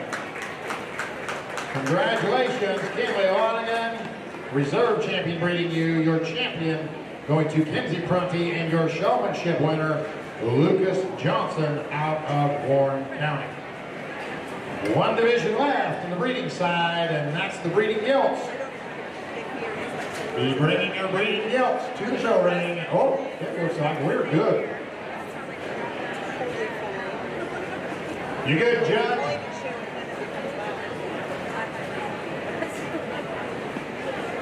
Just a second, Ernie.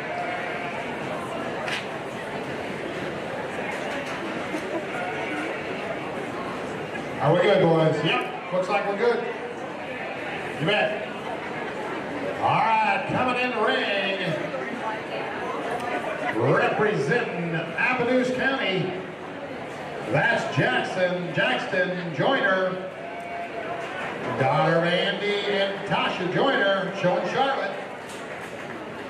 She's been active in student council, FFA, 4-H, trap shooting, color guard, dance, and band, jackpotting show pigs, showing horses, reading, spending spare time with friends and family, and working with the youth to teach about ag. Her deal is going back home to be bred, and after high school, she plans to attend Iowa State University. Once again, that's Appaloosa's Jackson Joyner. Next up, Clark County. Clark County, Sean McAfee. Sean is the son of Clint and Chris McAfee, showing Darla. Sean's been active in football, basketball, FFA, and golf. In his free time, he likes to play golf and spend time with family and friends. Also, he's recently spent a lot of time rebuilding Iowa State in dynasty mode of college football 25. He plans to go to Iowa State in the fall and major in ag business, representing Clark County. That's Sean McAfee. Next up, representing Davis County, that's Wayne White. Wayne White, son of Britt and Shelley White, showing Susie. He is a member of the Key West Eagles 4-H, Davis County trap team, basketball, dirt bike racing, tractor pulling, golf.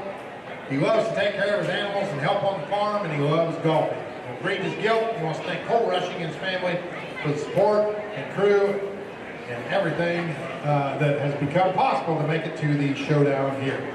Once again, Davis County's Dwayne White. Next in, Decatur County's Braden Thomas. Braden Thomas is the son of Noah and Lachelle Thomas. He's showing Lulu.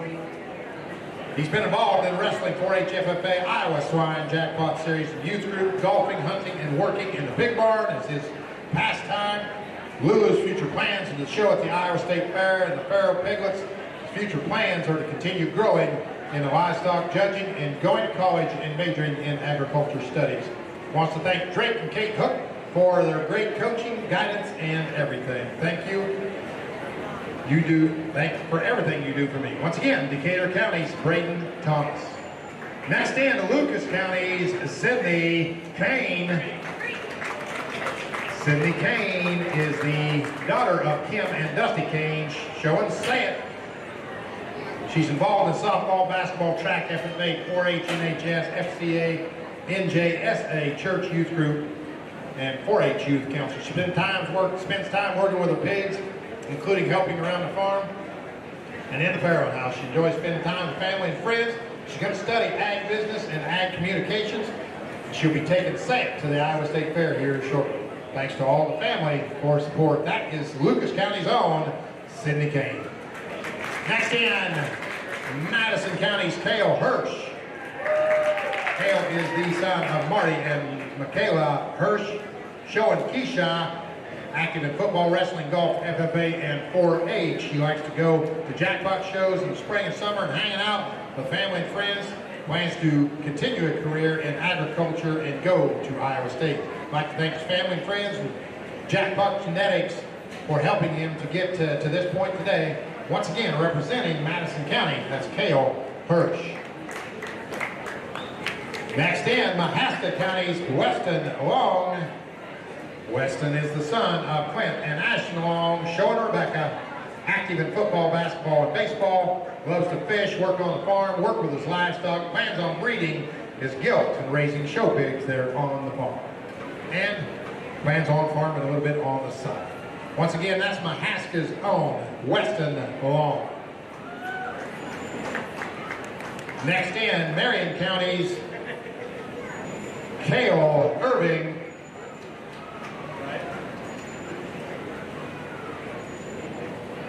Cale Irving is the son of Shane Irving and Andrea Lundy. Showing Marty, active in football, basketball, and track, 4-H and FFA, loves spending time in the show barn, hanging out with friends and working. Showing Marty at the Iowa State Fair. After high school, plans to pursue a career in electrical utilities. He's thankful and appreciative for all the support he's received in getting here. Once again, Marion County's own Cale Irving. Next in, representing Monroe County,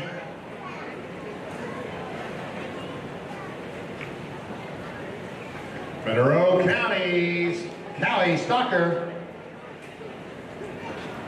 daughter of Matt and Kathy Stalker, showing Daisy, been active in FFA, loves to show pigs and help on the road drop farm with the livestock and 4-H operation also. This fall, plans on attending Muscatine Community College, majoring in ag business. Daisy will go on to the Iowa State Fair. She'd like to thank all of her friends and family for their help and support. Once again, representing Monroe County, that's Callie Stalker. Next up, representing Ringold County, Cadence Shiflett.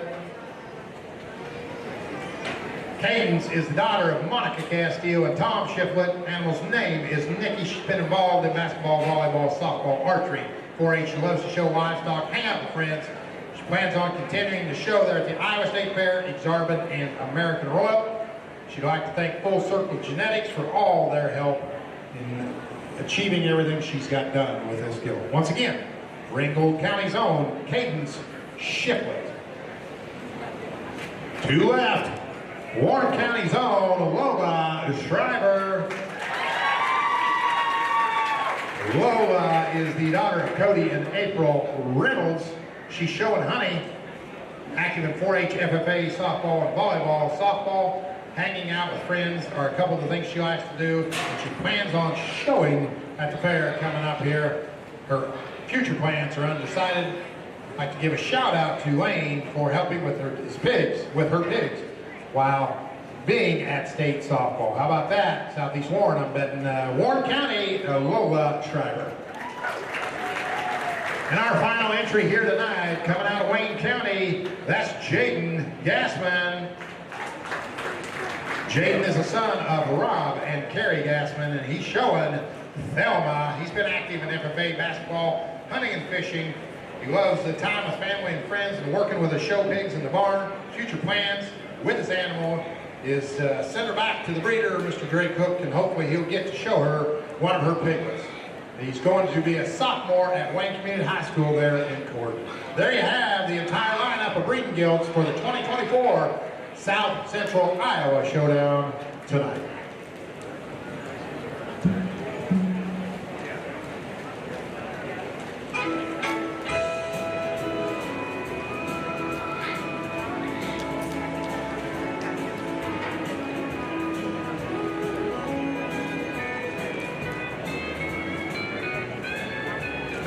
Let me tell you real quick about the guy out there evaluating our hog show tonight. That is Mr. Jarrett Davis. He owns and operates JD Show Pigs based in Shawnee, Oklahoma. Let's give him a big round of applause.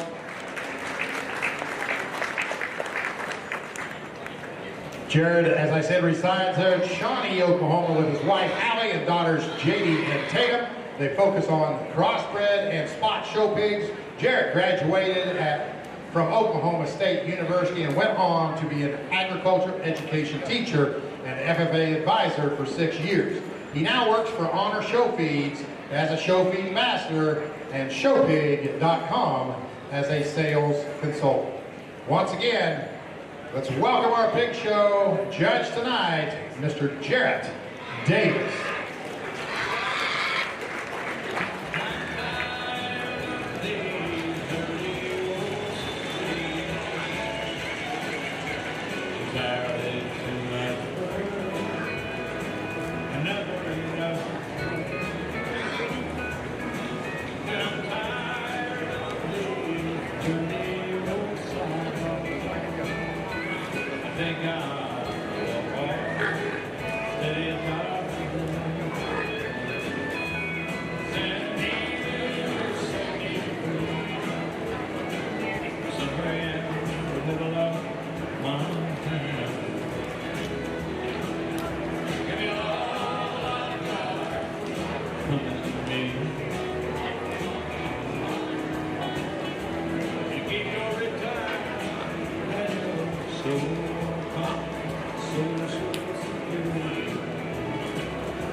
The Grand Champion Breeding Gilt Custom Table and Director Chair Set. Thank you to Drake Cook Show Pigs.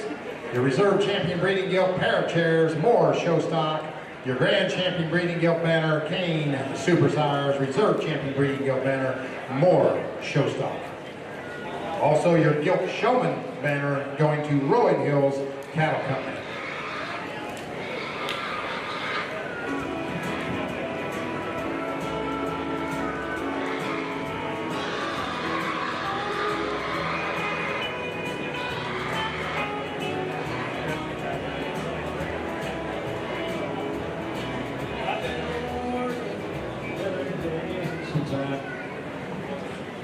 Well, guys, just to echo a little bit of what some of the other judges said, I'm so excited to get to be here, and I think the Showdown system that you guys have in place in this state is so unique and so cool, and about any time I get the opportunity to drive up here and do one, I'm going to capitalize on that, because I think it's an awesome system that highlights your kids, highlights your breeders, and just really shows off the youth programs in your state. So my compliments to everyone that has anything to do with putting this on. I think these are incredible events. experience. An awesome set of breeding gilts to get out here and get to describe. The one that we've got trotting around out here right now is a fun one to start the conversation with. As this one came out of the gate, I'm instantly drawn to just the shape of this one's skull. Her height, the shoulder is good. I really like just the length of body that this female's got in her as you put her in motion. Even though with some of the rocks out here, it's like they're walking on Legos, I still think this one's incredibly sound once you put her in motion. I would like to maybe beef that one up just a little bit in her rib cage, like to fix her knee ever so slightly, but a really good gilt and a really fun place to start.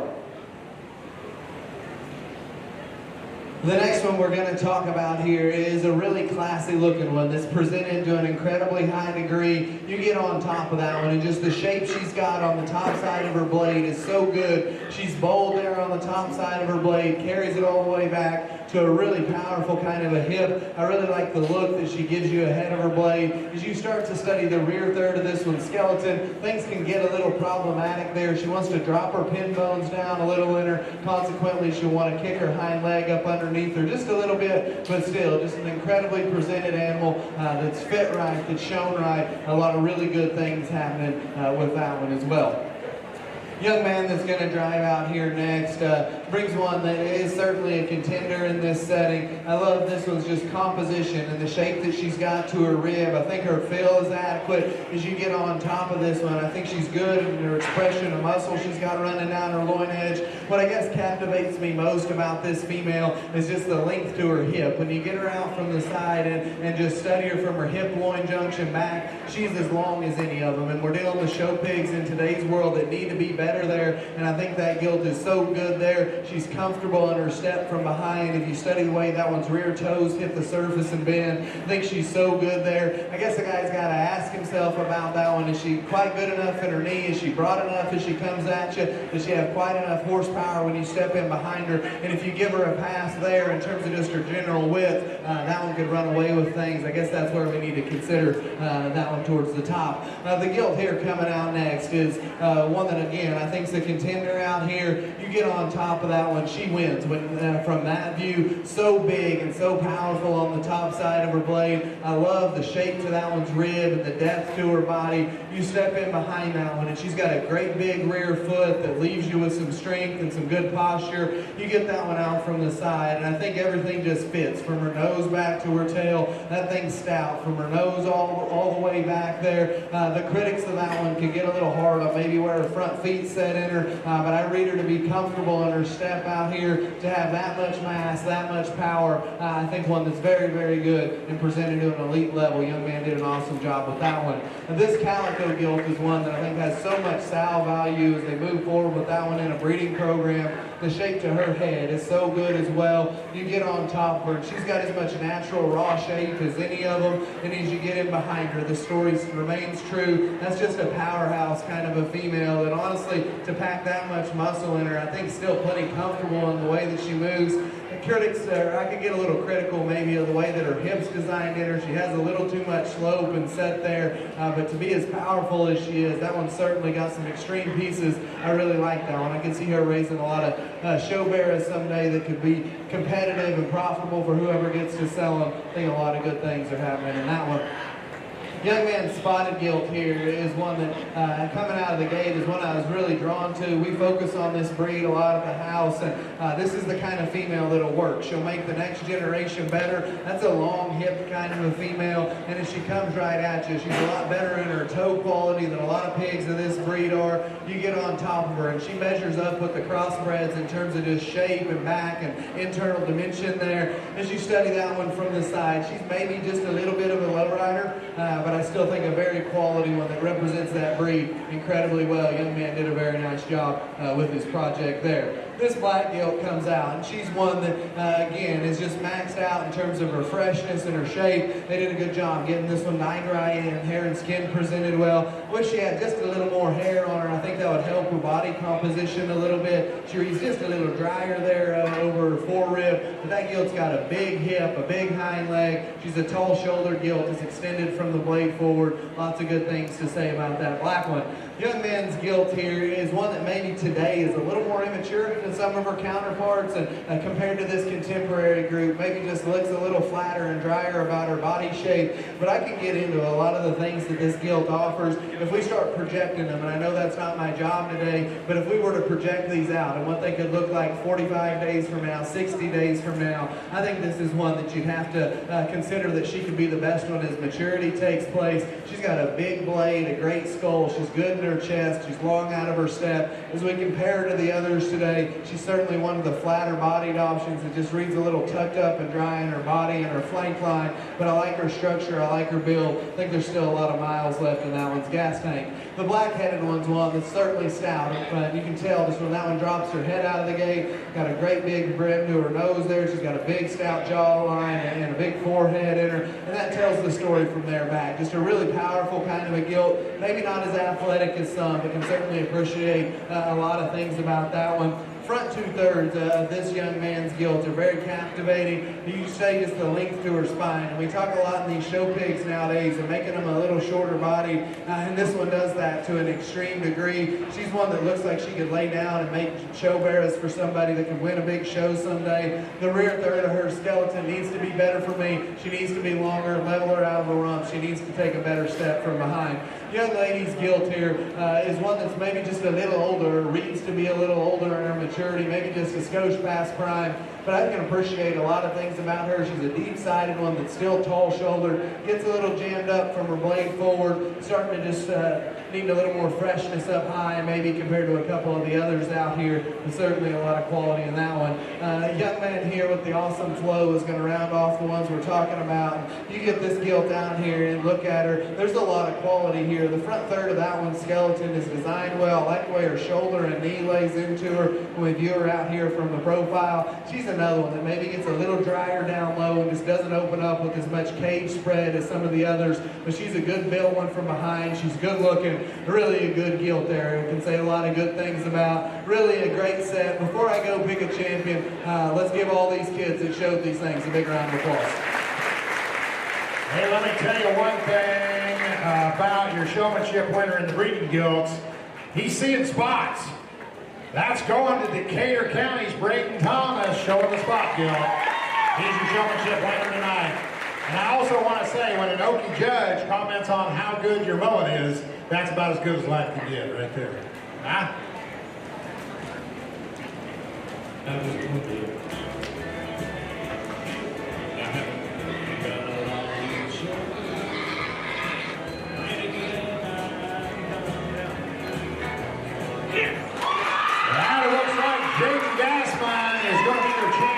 Gilt tonight, Jaden Gassman out of Wayne County. Jaden Gassman, Braden Thomas with your reserve or with your showmanship.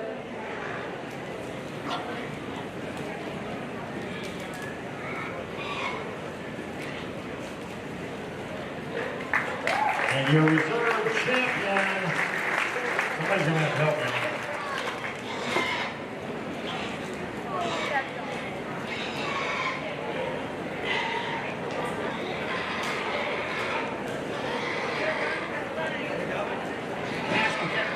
Mahaska County, oh, that's Mr. Weston Long. You'll have your reserve champion breeding gilt champion going to Jaden Gassman, showmanship, Braden Thomas. Well, that concludes the breeding side, folks. We're going to start here on the market side shortly. If you need to stretch, get something to drink, whatever, we're half done.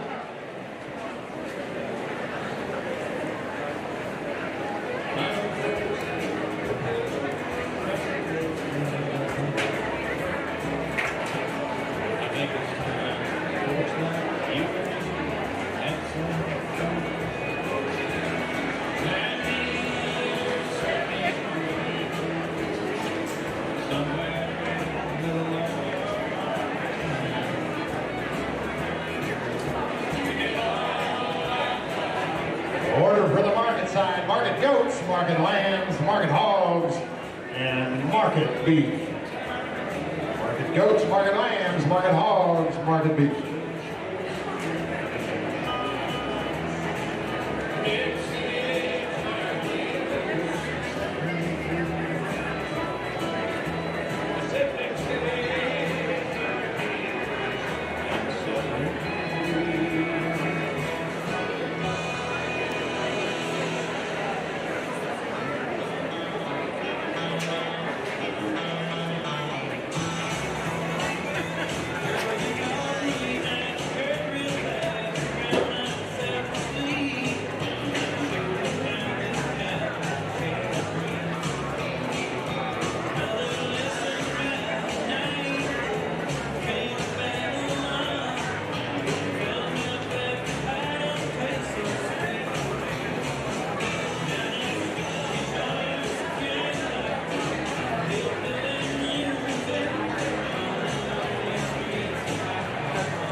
Ready to roll? You betcha.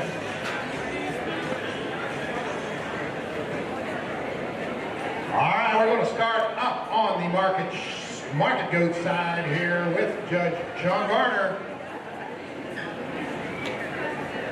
And your first market goat in the ring coming out of Mahaska County, that's Bentley Felton. Bentley Felton is the son of Andrew and Molly. Animal's name's Huey.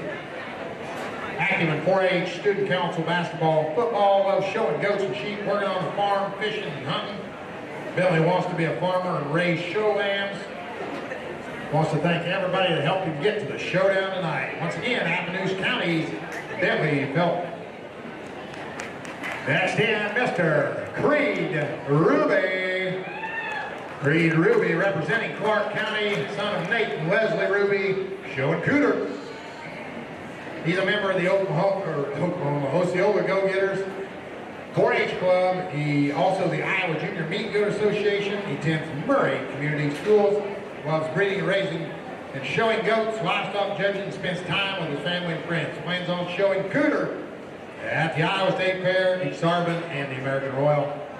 Once again, his weather is home raised, and he wants to thank everyone that has helped him get to the showdown this year. That's Clark County's own Mr. Creed Ruby. Davis County's Tucker Bish coming in right now, son of Brandon and Lauren Bish, showing Maya. Active in football, basketball, golf, 4-H, and FFA. Loves to play sports, raise goats, and hang out with his friends. Plans on attending college for business and production and raise goats on the farm. Thanks to all his extended show family for helping with his success. Once again, that's Davis County's Tucker Bish.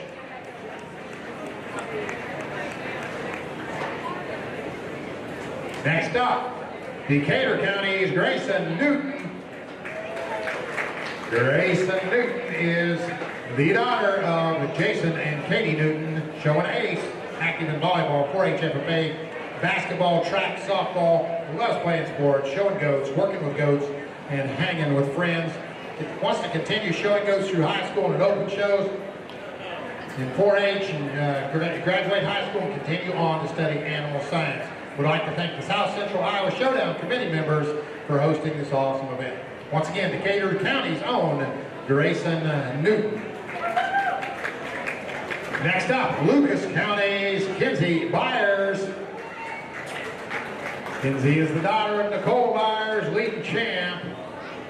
She's active in FFA and track and 4-H, loves showing animals and jackpots, loves going to rodeos and concerts and hanging out with friends. Studying ag in the future is what she plans on doing. Champ will be headed to the Iowa State Fair and will be shown at a few more shows afterwards. Huge thank you to everyone who's helped get her here today. Once again, Kinsey Byers from Lucas County. Next up, Madison County's Blake Reynolds. Blake Reynolds is the son of Doug and Kayla Reynolds, showing Stu. Active in football, basketball, track, 4-H, and FFA. Served as president there of the 4-H club, chapter president, participated in parliamentary procedure and team ag sales. Loves golf and hanging out with friends. Plans on taking Stu to the Iowa State Fair and continuing on raising show goats and beef cattle. Once again, representing Madison County, that's Blake Reynolds. Next up, representing Mahaska County, that is Ava Long. Ava is the daughter of Clinton Ashton Long, showing Chip. FFA judging contest, 4-H volunteering at church, track, and babysitting are some of her activities. She wants to spend free time with her friends. Future plans are to go to the state fair with Chip. And in the future, and then in the future, her plans are to attend Iowa State to get an animal science degree. Once again, Mahaska County's Ava Long. Next up, Maran County's Sarah Beth Deschas. Daughter of Peter and Kelly Deschas, showing Snoop Dogg. Active in 4-H and FFA and cheerleading, living young and wild and free is what she loves to do. Wants to study to become a nurse, anesthesiast. at the University of Iowa, anesthetist. I can't say that. She wants to knock people out. Someone stole her hairspray. What else would she like to share? Someone stole her hairspray. Okay, we'll get you some more. Once again, that is Sarah Beth Deschis from Maran County. Representing Monroe County, Abby Finley. Abby is the daughter of Jerry and Tanya Finley, showing Dallas, active in 4-H, FFA, and church, livestock judging, spending time with family and friends, and spending time out in the barn are her favorite things to do. Plans on showing here in just a few days at the Iowa State Fair. Once again, representing Monroe County is Abby Finley. Next in, representing Ringold is Claire Ralph. Claire is the daughter of Matt and Katie Ralph, showing tux. She's been active in FFA, basketball, volleyball, track, and softball. She loves going to the lake, spending time with family and friends. Wants to give a shout out, or wants to finish out her high school and then go on to college. Wants to give everybody a big, huge thank you for helping her get to the Showdown this year. Once again, that's Ringold's own Claire Ralph.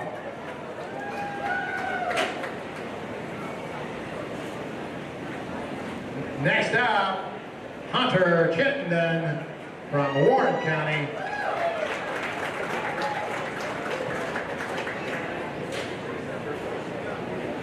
Hunter is the son of Jeff and Tracy Chittenden.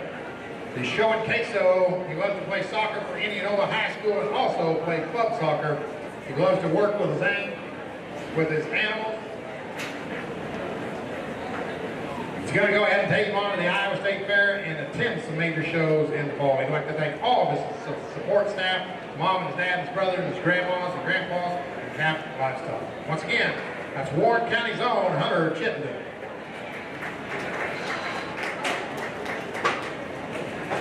And final entry in, out of Wayne County, that's Mr. Trey Goretzka. Trey is the son of Troy and Bridget. He's showing Judd. He loves to wrestle, FFA, and 4-H, working on his animals, spending time with his friends and family. It's what he likes to spend his free time doing. He plans on taking Judd to the Iowa State Fair here shortly. And that is your final entry tonight in the Market Goat Show. Let's give all these exhibitors a huge round of applause.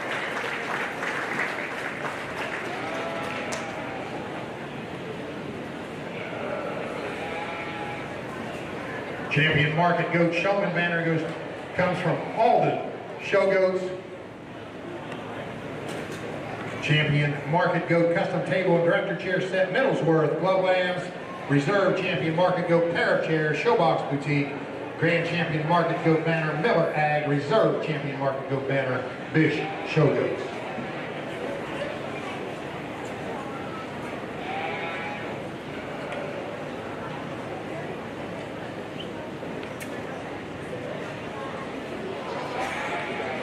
Once again, your goat judge tonight, Mr. Sean Garner.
to say again is wow. I think these kids brought the heat.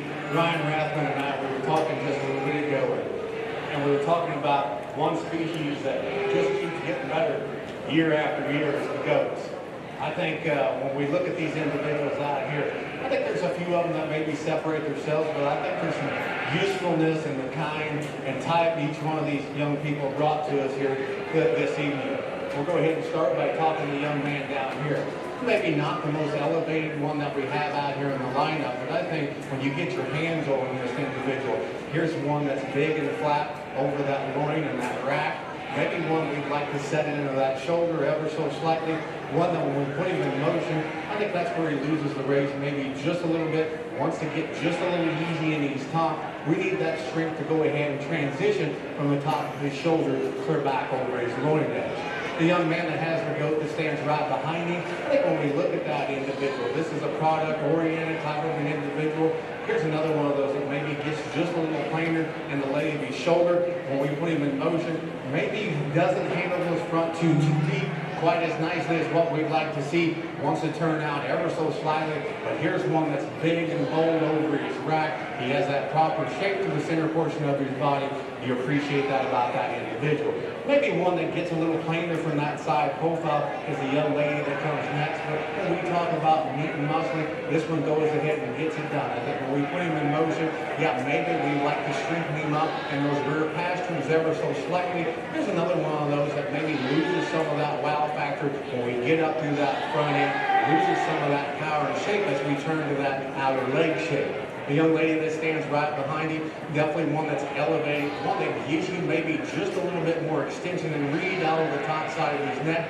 He's a little bit neater in the way he's refined in the point of his shoulder. Maybe gets just a little deeper body. We'd like to shallow him up in his body makeup, have that run maybe just a little bit more ideal. The young lady that comes in next, I think when you get your hands on this one here is fresh to the touch. He's big and bold in his shape. He's bold in his rib cage. He's wide up through that stance, up through that chest floor. Here's one of those that goes ahead and complements that width as we go back. He's good in his forerib. That transition to his center body is real unique and neat and fresh. One that's good enough into that rear flank. He gives you just a little bit more pop and shape as we get back to that rear leg in that individual. He's flat and neat over that loin edge. You like how he transitions from the top of his shoulder clear back to his tail setting. Another one of those, a highly presented individual right here for this young lady, big-footed type of an individual. He comes to us maybe with just a little longer hair coat, maybe gets just a little deceiving. You get your hands on him, maybe not as fresh to the touch as some of the others out here, but that young lady does a good job driving that one. Our paint that comes out next is one that maybe catches your eye when he comes in the ring. Here's one that's flashy from that side profile. He has that width and authority as he comes at you. He leads you the same way. I think when you get your hands on him, we'd like to see maybe just a little bit more pop or flare to that muscle shape. We need to freshen him up ever so slightly. The one that stands right behind him, very uniquely built. Here's one that just gives you that whole massive shape from front to rear. He gets around with enough athleticism on both ends of his skeleton. He's good and shallow in his body makeup. We maybe see just a little bit more shape and muscle dimension up through that forearm. He ties in from part to part, very uniform. We get back over that loin. He's flat, neat, wide, and bold over that top of his shoulders. It transitions very nicely over that rack and loin edge, clear back into that hip. You stand behind him, leaves you the same way he comes at you, with just a little bit more width and authority and shape. One that maybe gets just a little plainer to look at. We'd like to set that one in his chest for ever so slightly.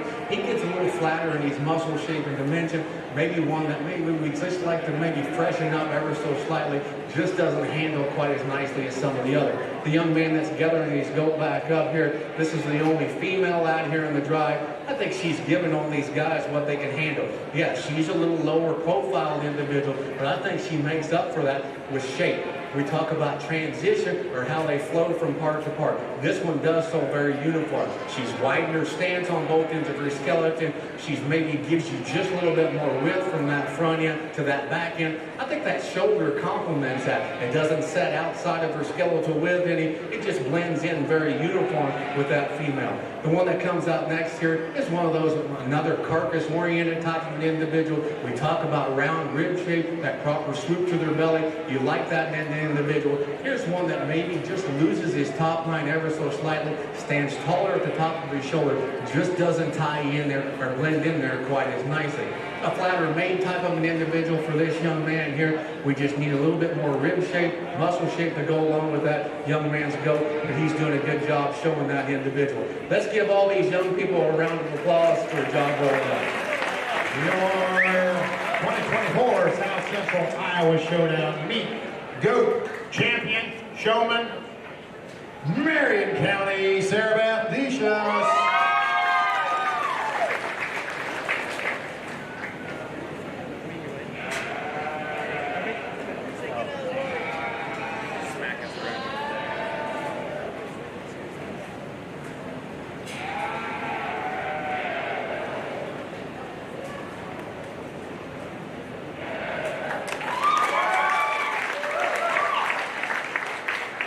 Looks like Lucas County's own Kinsey Byer. Is that right?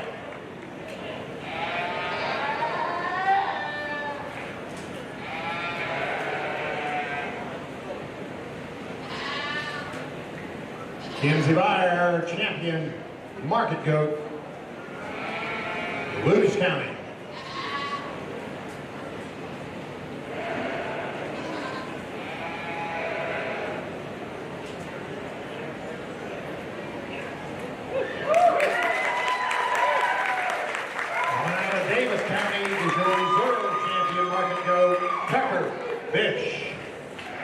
With reserve, Kinsey Byer from Lucas with her champion showmanship going to Maran County, Sarah Beth Deschamps.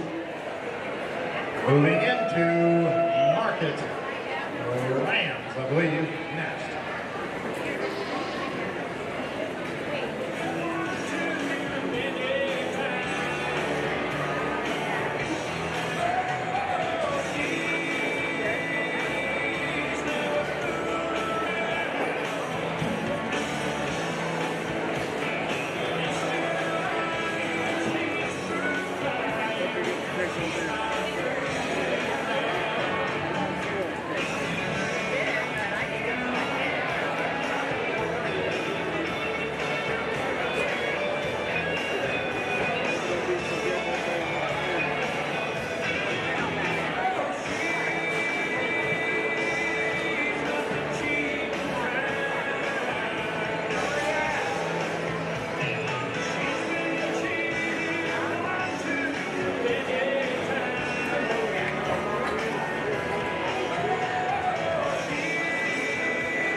We're good on the Market Lamb show. We're going to start off with Appalachia County's own Presley Carson. Presley Carson, daughter of Brock and Janae Carson, showing the great Bambino, active at softball, basketball, like spending time with the family, swimming and working in the barn, being outside, playing softball. She plans on showing her sheep at the Iowa State Fair and American Royal. She wants to play basketball next school year, softball this summer. She'd like to thank all her family for helping her get it. Once again, Presley Carson, Appalachia. Next in Clark County's Braden Andrew. Braden Andrew, son of Clay and Jody Andrew, short Randy.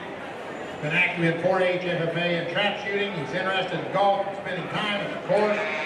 When he's not on the course, he enjoys spending time with family and friends. Currently, he's an entrepreneur and plans on continuing in the treatment and mowing industry. He also plans to further his career on the family farm and the construction business. Once again, that's Braden Andrew, Clark County. Next up, Davis County's Landon Lynch.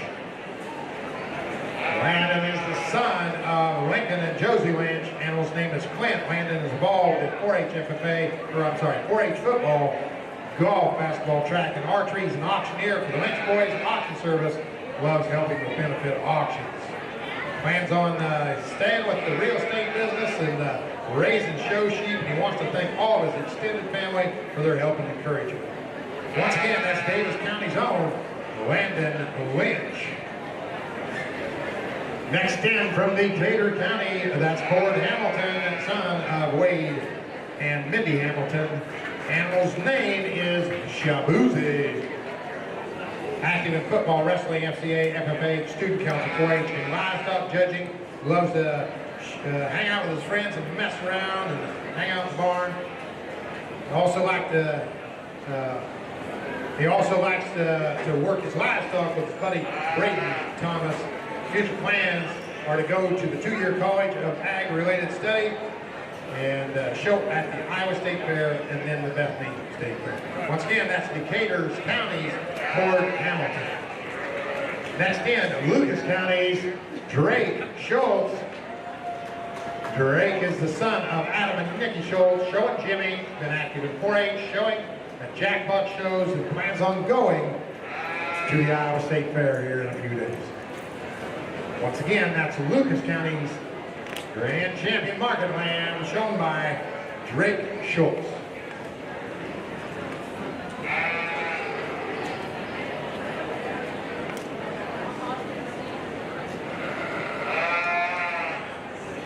Next in, Madison County's Gavin Kotzer.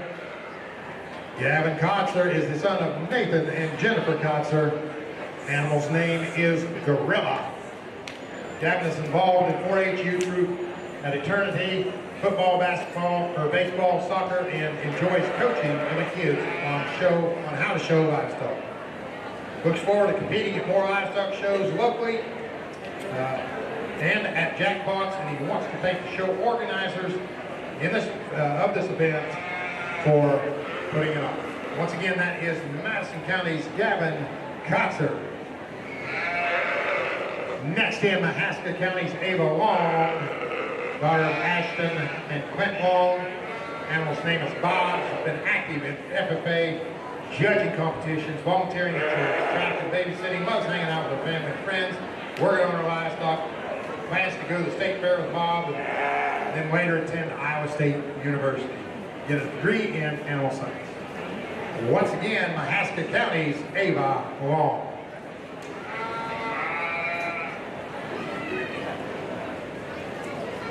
Next up, Marion County's Kennick Wright.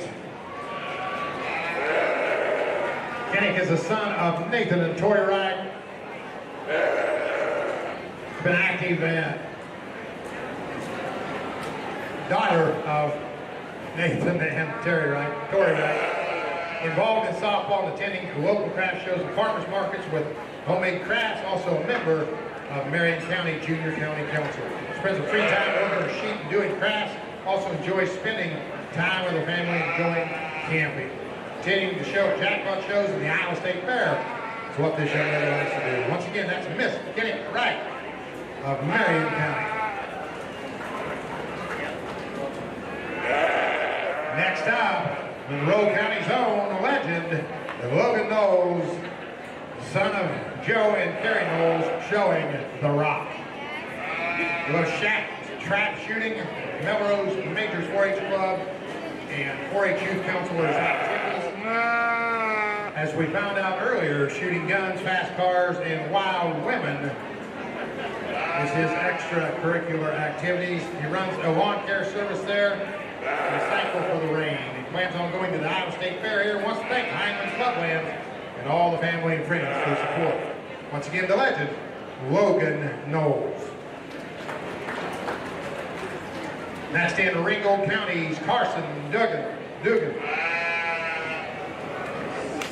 son of Andy and Don Dugan. Showing boss, he's active in 4-H and FFA, loves working with his animals. Future plans are undecided, and he wants to thank his parents and his brother Cade for all his help this year with this land. Once again, that's Ringold's champion market land, Carson Dugan.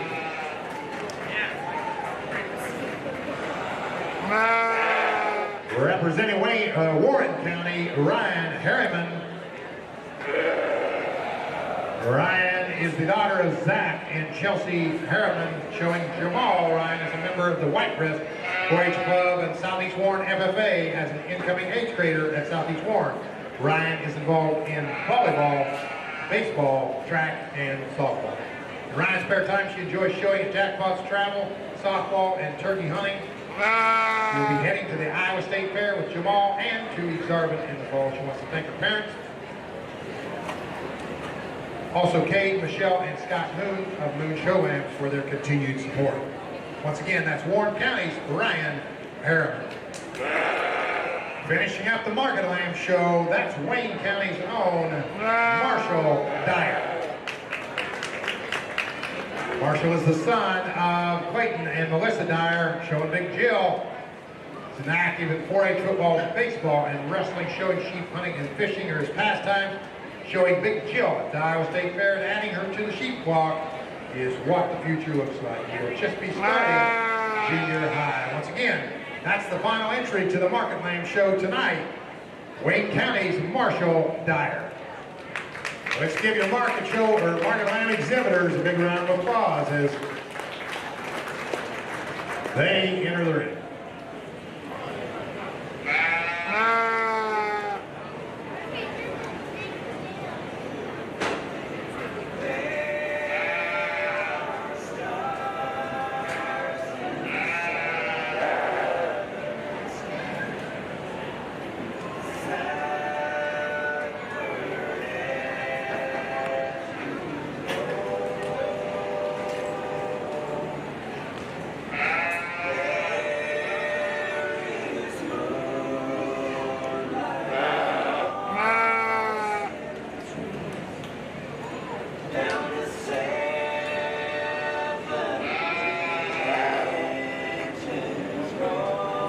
Once again, big thanks to all 4 species judges for coming to the South Central Iowa Showdown. What a pleasure to listen to as they evaluate and very nicely describe each animal that's in each contest tonight. We greatly appreciate that.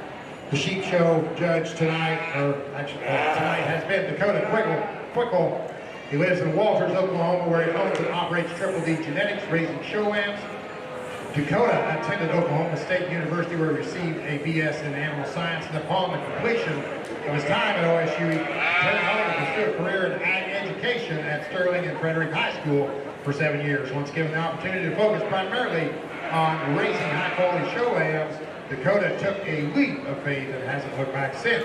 Dakota has judged shows of all species across the country, and we are certainly privileged to have him here tonight.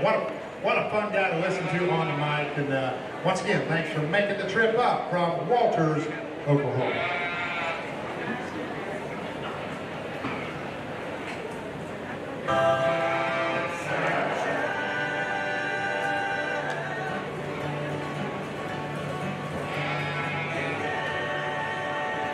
Your champion Market Lamb Showman banner, that goes, big thank you to Noel Ernst. Your champion Market Lamb custom table and director chair, Heineman Show Lambs, thank you. Reserve champion Market Lamb pair of chairs, Andrew Construction, grand champion Market Lamb banner, Hill Brothers Showstop, reserve champion Market Lamb banner, Heineman Show Lambs. Thank you guys for supporting the event.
Well, again, guys, we can get here to the market show, and it's certainly been fun to share the ring with these guys over here. You know, two of them I didn't know, and then I grew up there with Jared down in southern Oklahoma, played sports against him, so we've been competitive and real good friends. So to share the ring with them three is certainly an honor and privilege, and to be respected by their opinions, because they're smart minds for their individual species. So I want to say thanks to the opportunity through Brett and crew here at the South Central Showdown to give me the chance to work with these kids. And as we get to the market lambs and what we saw earlier in the breeding show, it's extremely deep. Quality is excellent. These kids are extremely good showmen. I'm glad I'm not picking the showman winner, because there's 7, 8, 10 kids out here that are certainly deserving. The young man's ewe lamb that we start off with is one that I think from a muscle standpoint, from a balance standpoint, certainly one that's extremely good in terms of our hide and handle. You know, you step back and analyze that one. His shoulder angle's correct, and back down to the bottom of her forearm is round enough in terms of her body.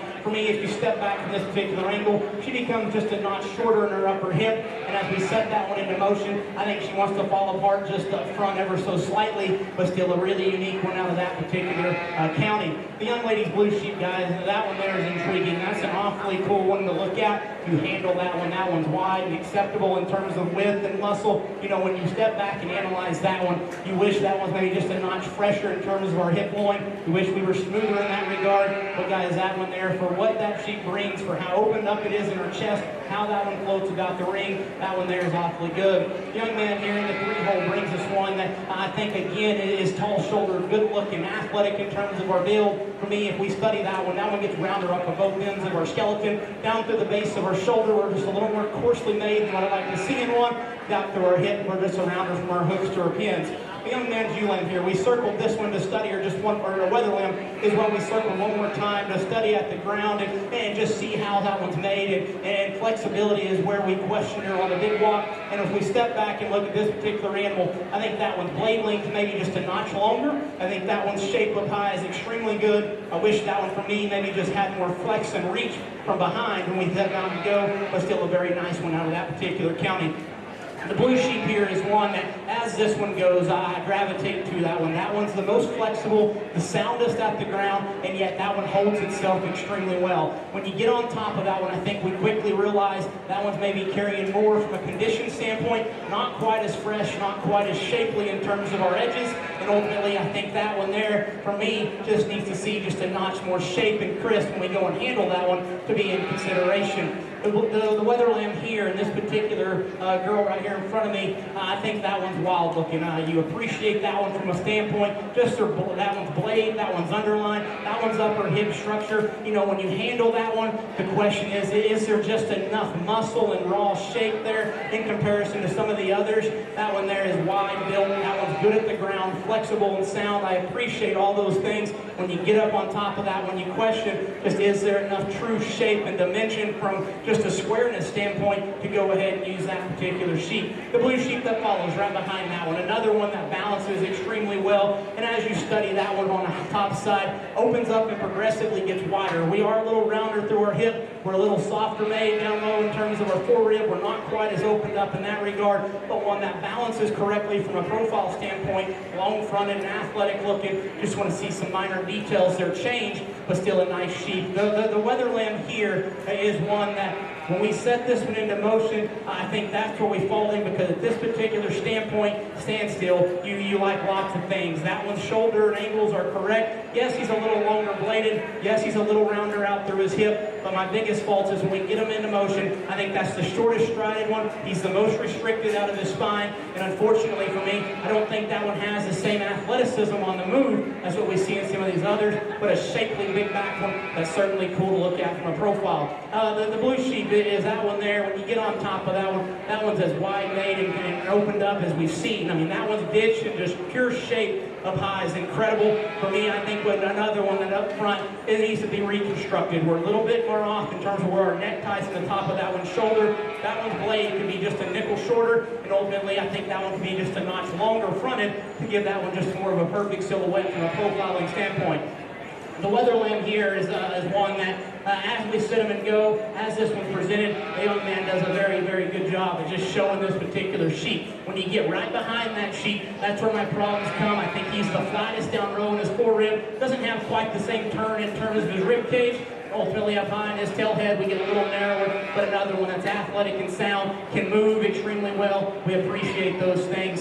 The young man's here directly in front of me brings us one that I think of the ones that are out here, extremely green, raw in our condition, but with that being said, one that's opened up, has the right shape and dimension, extremely cool up front. I just want to see that one softer through our belly, more expanded there in our rib cage. We round out the class here with this particular county winner that when this one come in, that one's got muscle, that one's got shape, that one's got three-dimensional standpoint from every angle. For me, if you look at that one up front, I think we're heavier in that regard than we are from behind. So if we could just shorten that one up, freshen that one up in terms of our shoulder angles, feeder up front, I think just give that one a shot more balance. That one certainly becomes into contention. Extremely fun class, guys. Congratulate these kids and the breeding youth show exhibitors as well as earlier. We'll go ahead and select the top two. Your 2024 champion showman in the Market Lamb division heads to Davis County, Landon Lynch. Congratulations, brother.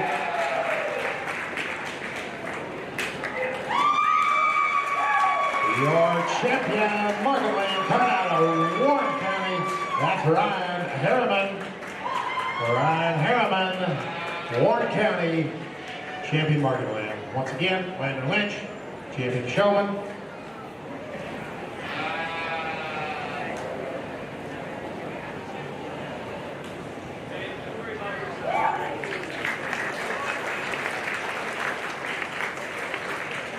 I believe that's Ava Long from Mahaska County will be your reserve Market Lamb. Ava Long, Mahaska County, reserve. Warren County's Ryan Harriman will be your champion, and champion showman, Landon Lynch.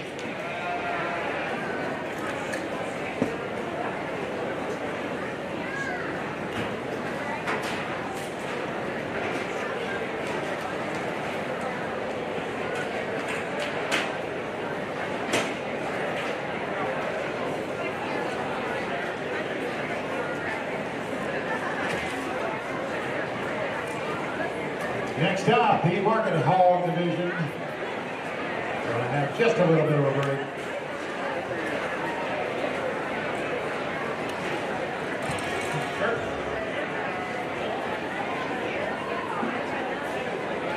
Well, we don't have a gun, a shirt gun that is, but you better pay attention in the stands because there's some boys going to throw something at you here.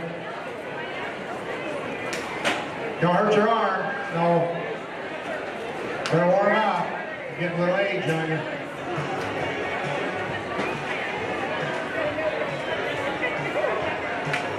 Heads up, audience. Here they come.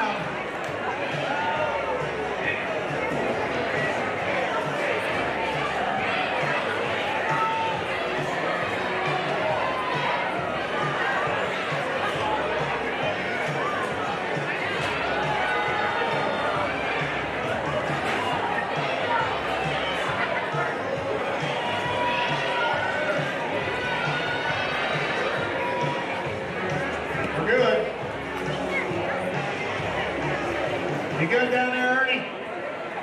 All right, let's start off then.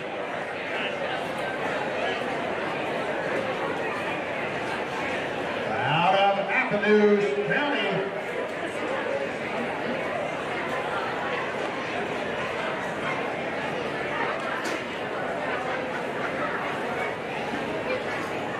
Out of Appanoose County, that's Mr. Ryder Harlan, son of Mason and Sarah Harlan, driving big belt. Won the Appanoose County Fair. The rider is involved in football, wrestling, basketball, track, baseball, band, and FCA at school. Is also actively involved in 4-H in his church youth group. Free time, he can find Ryder working with his animals and hanging out with friends and playing video games. Future plans are to keep busy with school and sports and begin planning for next show season. Big thanks to Greg and Kate Hook for all their help this show season. Once again, Appanoose County's Ryder Harlan. Next in, Sean McAfee, Clark County. Sean McAfee from Clark County, son of Clint and Chris McAfee. Sean Yeti, been active in football, basketball, FFA, and golf in the future. In his free time, he likes to play golf and spend time with his family and friends. He plans on attending Iowa State in the fall, majoring in ag business. Once again, that's from Clark County, and that is Sean McAfee and his Morgan Hall.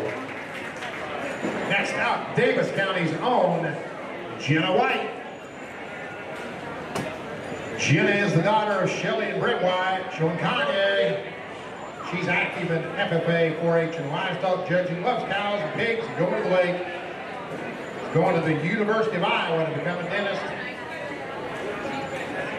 Thank you, Cole, Mom and Dad, and the whole support crew in getting you here. That's Jenna White of Davis County. Next in, Decatur County's own Kinsey Coffee. Kinsey is the daughter of Scott and Leanne Coffee. She's throwing thunder. She's been active in 4-H and FFA, where she was an officer in NHS Iowa Swine Jackpot Series and helping break baby pigs for sales at Drake Brooks Show Pigs. Kinsey loves to work her show pigs, going to all the jackpot shows. In the summer, she loves to spend time with her family and friends. Kinsey is a junior at Mormon Trail High School. I'd like to thank Drake and Kate Hook and her parents for always pushing her to become better at her passion. Once again, that's Kinsey Coffee, Decatur County. Next up, Lucas County's Sydney Kane. Sydney is the daughter of Kim and Dusty Kane, showing birthday suit. She's involved in softball, basketball, track, FFA, 4-H, NHS, FCA, NJSA, Church Youth Group, and 4-H Youth Council. Plans to get a degree in ag business and ag communications. Plan on showing her barrow at the Iowa State Fair in Exhibitor. I want to say thank you to her family for being an awesome support crew. Once again, Lucas County's own Cindy Kane. Madison County's Glenn Hirsch, son of Marty and Michaela, showing Killer Bill, active in football, wrestling, soccer, track, and weightlifting, 4-H FFA, Youth Group, Silver Card, ISJS, hunting, fishing, Student Council, livestock judging contests. Plans for the future are something in the ag field, and after that, maybe a political career. Once again, that's Madison County's Clayton Hirsch. Next up, Mahaska County's Oakley DeWitt.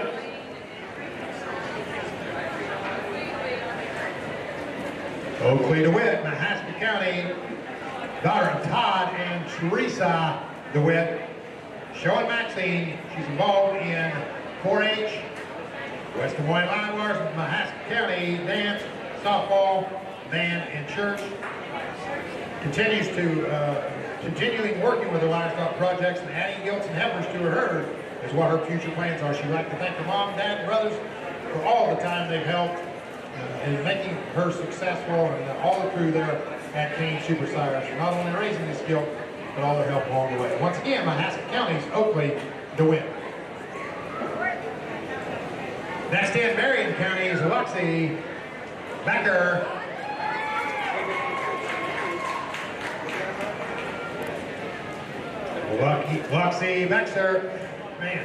Luxie Becker driving Dot. Softball, basketball, and Iowa Swine Jackpot Series are her activities. Loves going to jackpot shows and fishing and swimming. Wants to win and go to more shows next year. She's got the bug. Lexi would like to thank her older sister and brother for giving her the last pick of the show bigs. That was tongue-in-cheek. That was dealing. But once again, that's Marion County's Luxie Becker that come out on top. Next in, Monroe County's Rosalind Sampson.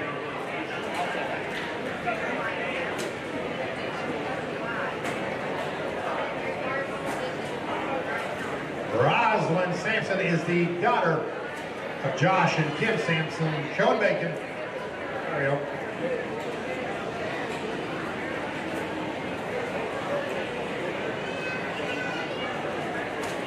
She's in the Troy Trooper 4-H club, softball, basketball, and volleyball are activities. Loves spending time with her livestock and going to the lake. Loves showing pigs. She plans on continuing doing that. She'd like to thank her family and friends for helping her get here today. Once again, Monroe County's Rosalind Sampson.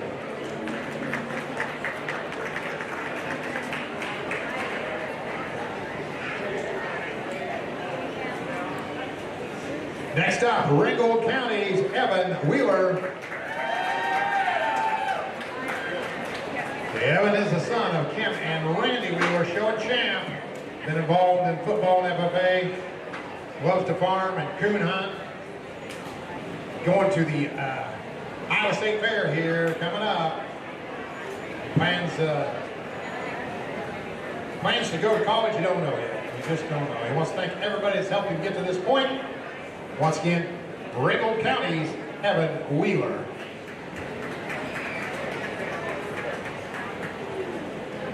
Next in, Warren County's Tegan Waddle. Wadley, didn't have it corrected on that page. Tegan Wadley, I knew that didn't sound right. Daughter of Dustin and Sarah Wadley, showing Aussie. Volleyball, FFA, football statistician of some of her activities, golf, going boating, what she loves to do. She's going to show her pigs at the Iowa State Fair and plans on heading to become a certified registered nurse. Once again, that's Tegan Wadley from Warren County. Next in, final entry of the day, Mr. Lincoln Bent of Wayne County.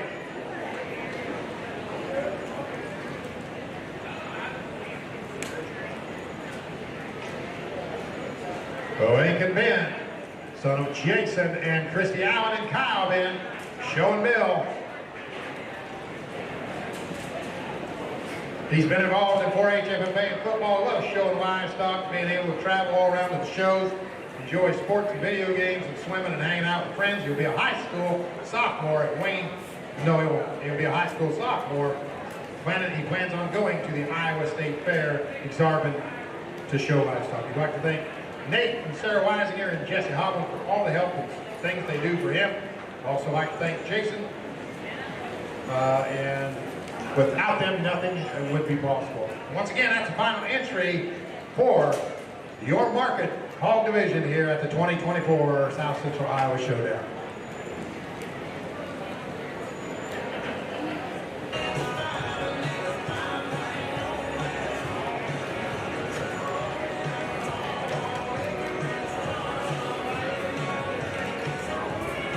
Once again, your judge, your swine judge tonight, Jared Davis, owns and operates JD Show Pigs based in Shawnee, Oklahoma, with his wife, Howie, and his daughters, JD and Tatum.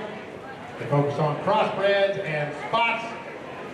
Jared graduated from Oklahoma State University and went to be an ag education teacher and FFA advisor for 6 years. He now works for Honor Show Feeds as a show feed ambassador and for showpig.com as a sales consultant. Once again, let's give Mr. Jared Davis a big round of applause for coming up all the way from Oklahoma to judge our swine show.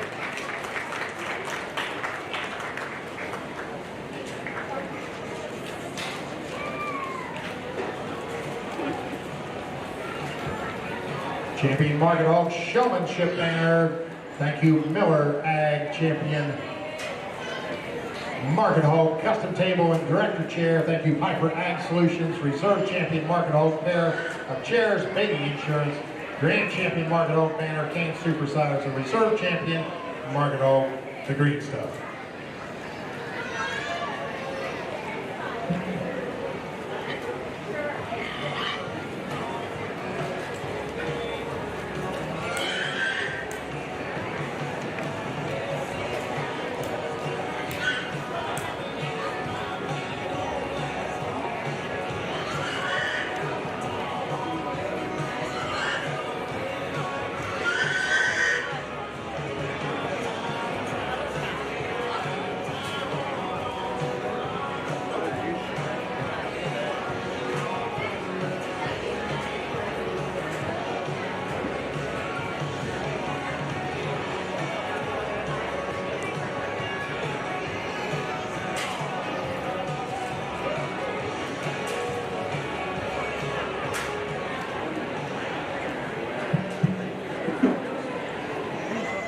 Well, we're gonna dive in here into your Market Hog show, and that one's acting a little cantankerous and wanting to go back out the tunnel. And honestly, I don't blame him. It looks like a good time kind of running out there. But really, this is a good pig, and I know he's acting a little silly out here, but we got to get a good look at him out here. That thing's really proportional from the side. I think his length of body is very close to the ideal. I think it's neat for that pig to be as tall-shouldered as he is, but still opened up in his chest floor and square in his knee placement. The rear third of that one gets just a little problematic. He gets a little steeper out of his rump, consequently wants to tuck his hind leg a little more up underneath himself than I may be comfortable with. But the front 2/3 of that is very good, and he has a lot of parts and pieces that come in the elite ones. I think that's a good animal there to start. The young lady's pig here that's coming across the arena now is one that honestly resembles very closely the kind that we try to build at home. I'm infatuated with this one when I get right on top of him. That's as much four-loin shape as you're ever going to see in one, and as you just get right on the top of him, that's a very impressive pig. He's got a back that looks hard enough to bounce a quarter off of, and as you step right in behind him, he's so square in his hip design. He's so good in the way that he bends his hop. The posture to that one's rear toes are so good when you put him into motion. Just an elite animal, in my opinion, that comes out here with the presence of one that just shouldn't have as much mass and power as he does. I think that's a very good animal there that the young lady brought you. The chromed up Gilt here in the center of the ring is another one that I think does so many things right. I want them all to have that kind of head shape and that kind of ear set to them. I know we're in the Market Hog setting, but this Gilt honestly reads like a generator to me. You get on top of her, she's another one that's just so fresh and so square, and her edges up high. Got a big hip. I think she's comfortable as you step right in behind her, because that one drives right at you. I'd like to square her up in her knee placement. I don't know that she's quite as stout at the ground maybe as she is up high, but a very good Gilt there. This thin belted one comes out here and is presented incredibly well. He's furry-legged. He's got some extension ahead of his blade.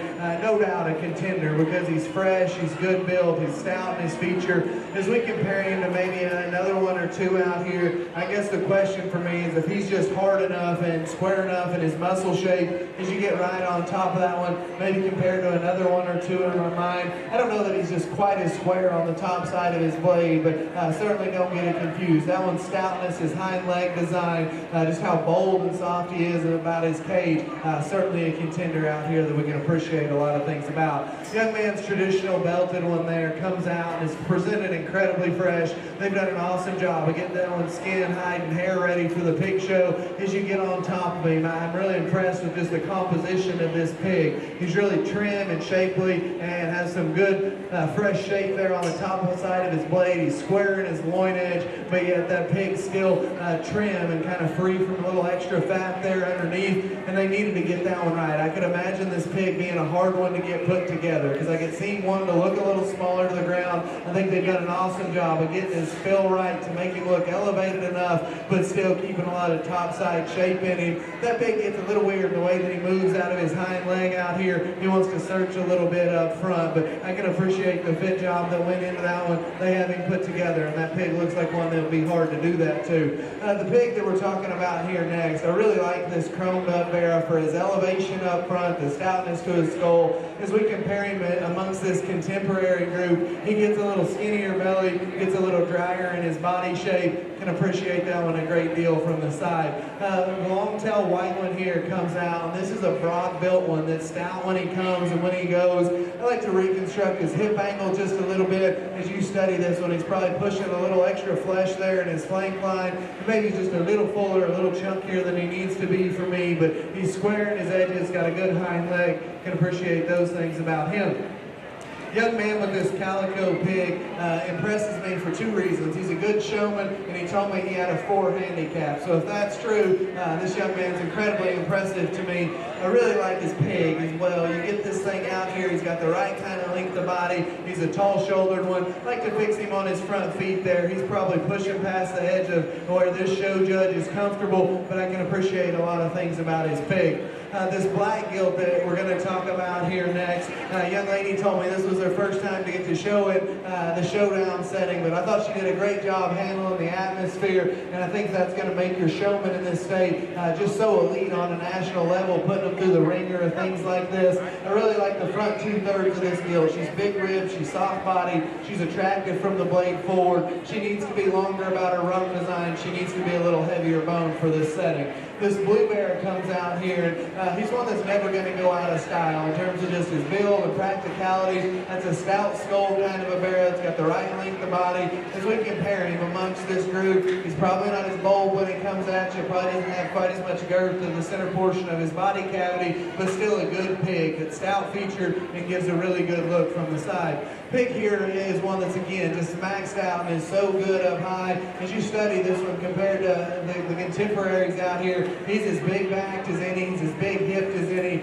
Carpet maybe doesn't match the drapes here, just gets a little frailer at the ground for as much muscle as he has, just doesn't balance quite as good probably as he needs to. The skunk face one we round the drive here off with is one that puts himself together incredibly good from the side, very fresh, his composition's right. That's a pig that maybe gets a little steeper out of his rump design, and as we compare him to a couple of the others, maybe gets just a little flatter body, but still one that I think is very, very good. If you guys would, as a crowd, this is an incredible set of show pigs out here. Let's pay all these kids off in a big round of applause. Your Showmanship Award for the Market Hog Division isn't going anywhere. It's staying right here in Lucas County. Sidney Kane, congratulations.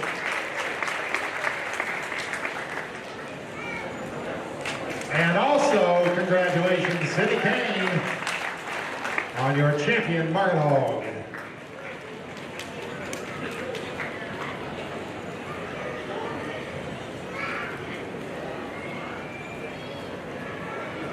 Your reserve champion goes to Kinsey Coffee, Decater County. Decater County Reserve. And your showmanship winner and champion Market Barrow stand right here in Lucas County, going to Sidney Kane. We're down to one division, the final one. They're talking like maybe some rain coming in tonight, so far so good.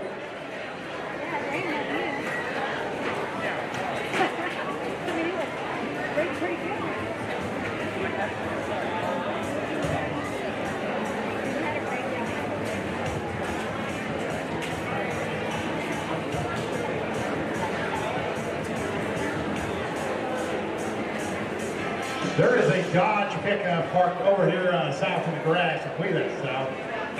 Looks like it's got a dealer license plate on it, D609. Some folks need to get out of there. If you can move that for them, please. Looks like a new Dodge. Dealer plates on it still, D609. Thank you. Oh, we got an auction, folks. Hey, hey, hey. That table we've been talking about all night long, with all of last year's champions on it. Did the chairs go with the table? 2 chairs and the table. Who's our auctioneer tonight?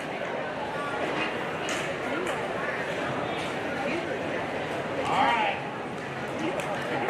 Anything else I need to announce?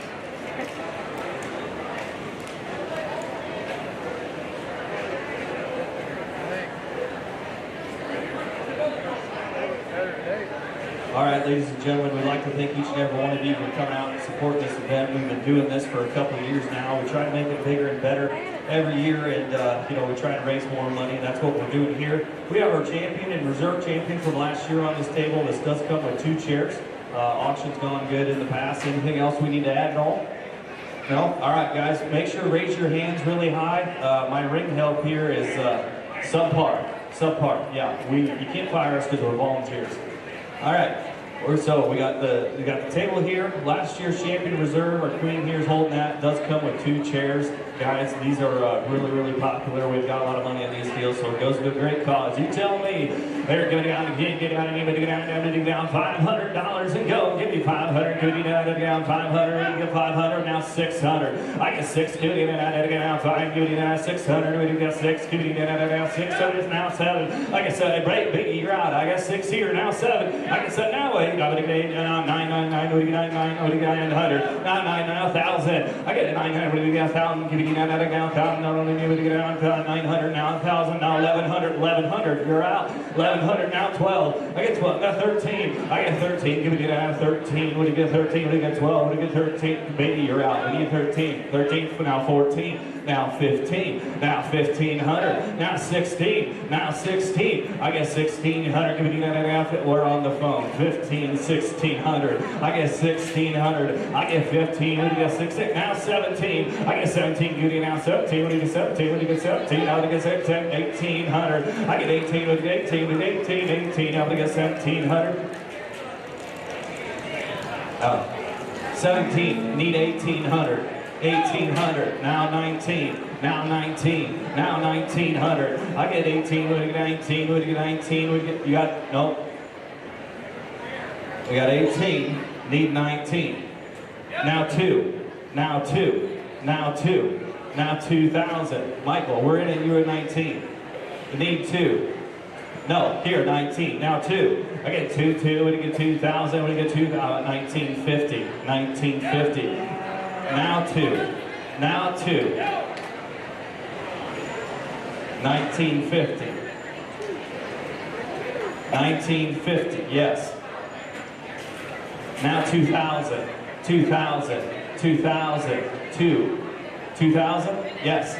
Now 2050, now 2050, now 2050, now 21, now 21, now 2,100. I get 2,100, give it now 2,100, now 2,150, 2,150, 2,150.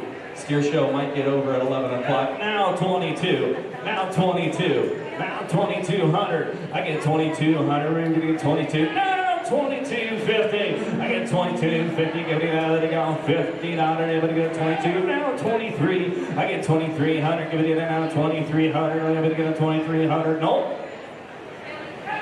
Now 2,350, 23. How about 2,500? Just sounds better. 2,350.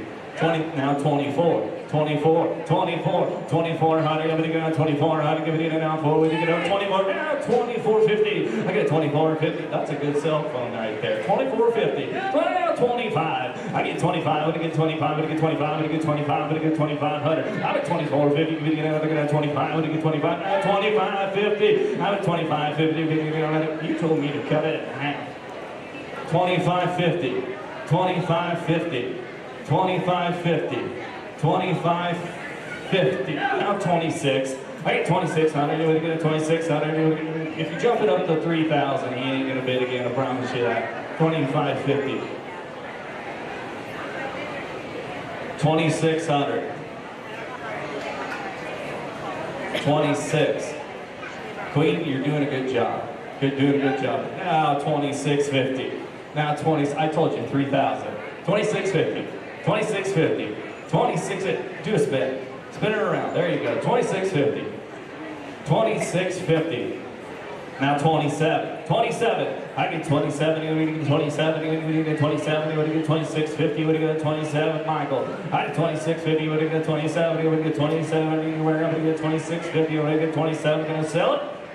Sold it your way, sir. 2,650. Let's give him a nice round of applause. Congratulations.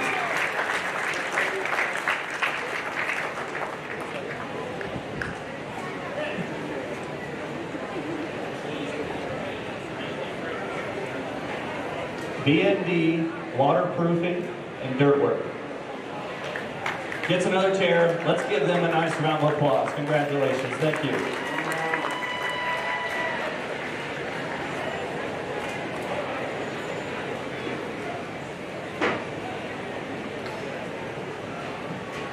Wade Noel, is that right? Hey, we were going to take time to have all the purple shirts come out here in the middle of the ring and give them a little bit of recognition for all their hard work, but par for the course, they said, let's get this show done before the storm comes in. So I'm going to read their names, and if they want to, until we're ready back there, but then I'll finish. But Madison County's Kendra Seabold, Clark County's Noel Ernst, Davis County's Brett Johnson. Let me know when you're ready.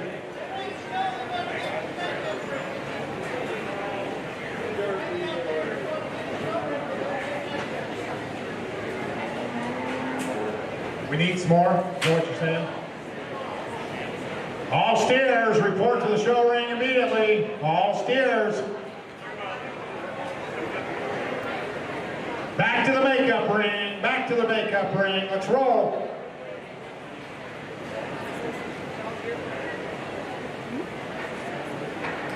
All steers, you've got to get back to the makeup ring.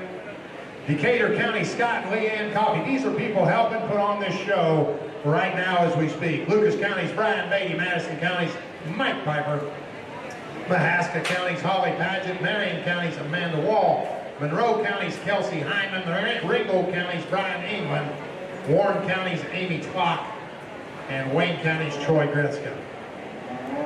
We got one division left. These market animals with Judge Dr. Ryan Rathman. And we're getting close. Have you enjoyed tonight's show, folks? Have you enjoyed watching such an incredible group of American Southern Iowa youth? Great set of judges from Oklahoma, Texas, and Missouri, the Show Me State. Foreigners from the Show Me State.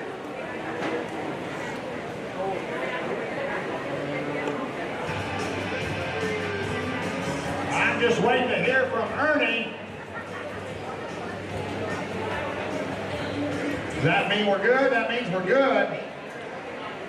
So let's go ahead and bring in Appanoose County's Elsie Sacco. Are we not ready? Might have popped the clutch.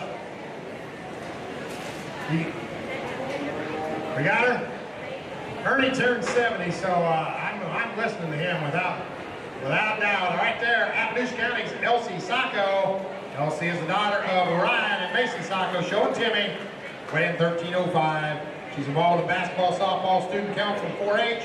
Future plans are to continue to show cattle, graduate high school, and then go to Iowa State, become a veterinarian. She'd like to thank Brad and Amanda Ewing, her parents and grandparents, everyone who helped support her showing.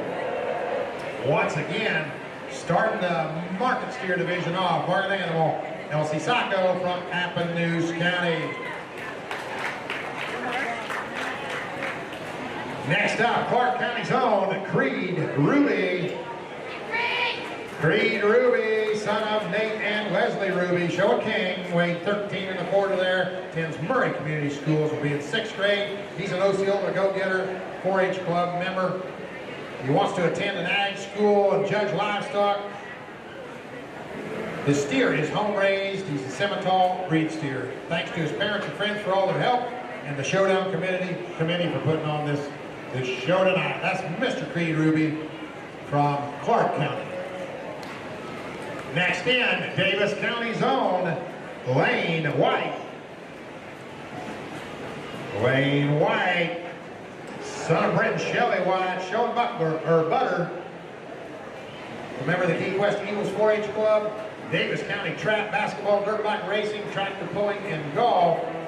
You'll be participating, and there we go, and I'll see this one up there. Drake and I are doing the Governor's Charity Steer Show this year, so I'll be seeing this one as he participates in that show. Thanks to Ty Webster and his family and for being an awesome support crew this year. Thanks also to the Showdown Committee. That's Davis County's Lane White. See you at the Governor's Steer Show, buddy. August 10th, Iowa State Fair. Next in, Bryce Auction representing Decatur County. Bryce is the son of Rich and Christine Auction. He's showing Bob. He's a member of the Central Trail FFA, Decatur County Achievers 4-H. He's active in basketball, track, and cross country at Central Decatur. Loves working on the family farm with his cattle, especially being able to show off. He's a freshman at Central Decatur High School. He's going to continue to participate in 4-H and FFA and sports. He's proud that Bob is home raised, and thanks to his parents, his sister Jade, and everyone else who's helped him get here. Once again, coming out of Decatur County, that's Bryce Auction.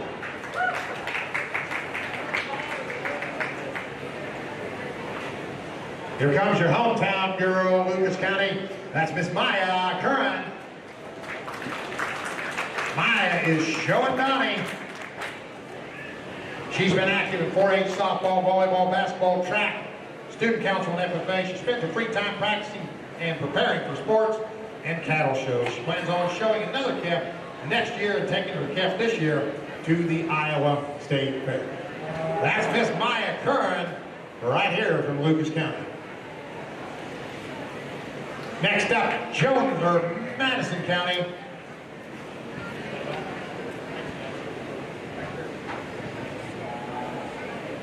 Jackson Jones from Madison County, come on in. He's the son of Chris and Michelle Jones. Showing big Hank. He's been involved in 4-H football, wrestling, baseball, plays the trombone band, loves sports and video games and showing cattle. He's going to the Iowa State Fair to show big Hank. He wants to continue to raise cattle, beef cattle and show cattle. Once again, representing Madison County, that is Jackson Jones.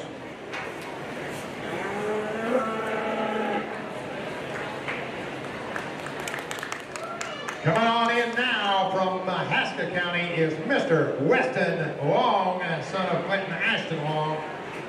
He's showing Dakota. Weston's been involved in football, basketball, baseball, fishing. Likes to work with his livestock, work on the farm, and play with his friends. He's going to show Dakota in Kansas City. Then flush his mom to raise show steers. This is his first year showing cattle, and he loves it. That's good news. Good news for the show cattle world. Weston Long, Mahaska County with Dakota.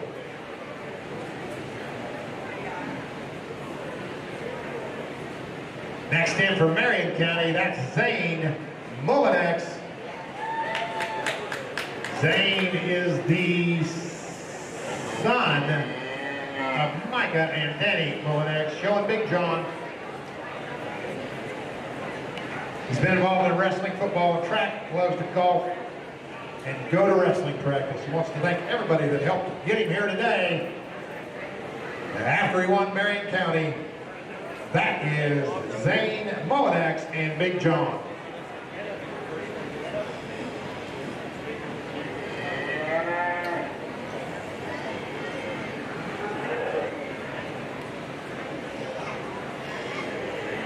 Next in from Monroe County, that's Colton Finley. Colton Finley, Monroe County coming in. Son of Jerry and Tanya Finley, showing Steve. He loves to help his dad on the farm, and he's taking Steve to the State Fair and Exhibitor. Wants to thank everyone that helped him get to the All-Iowa Show, or to the South Central Iowa Showdown. And once again, representing Monroe County, that's Colton Finley. Maddox, England, from Ringold County.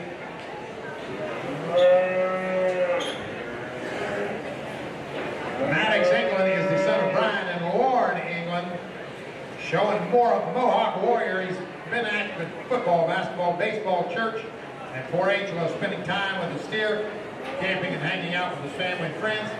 Maddox and Mohawk are looking forward to more shows together this fall. Hopes to be a tornado wrangler and farmer.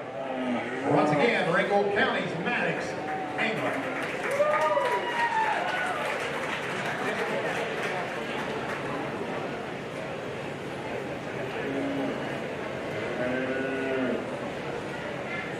Next up, Warren County's Abby Tulloch.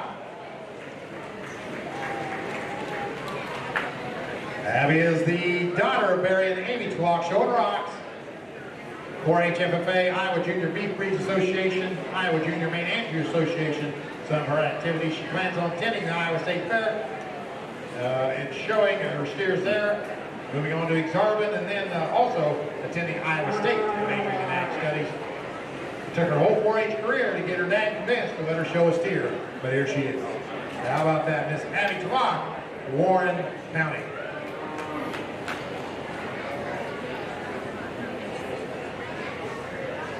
Final contestant tonight on South Central Iowa Showdown, coming out of Wayne County, that's Tyson Goretzka.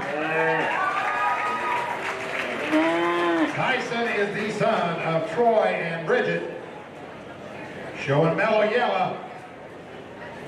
He's a senior this year and graduated in May. He was vice president of the FFA chapter and of his 4-H club. Started working full-time this summer, driving a tractor and a semi, and really enjoys it. He's taking mellow yellow to the state fair, and that will be his last show. Once again, out of Wayne County, that's Tyson Gretzka and Wayne and mellow yellow.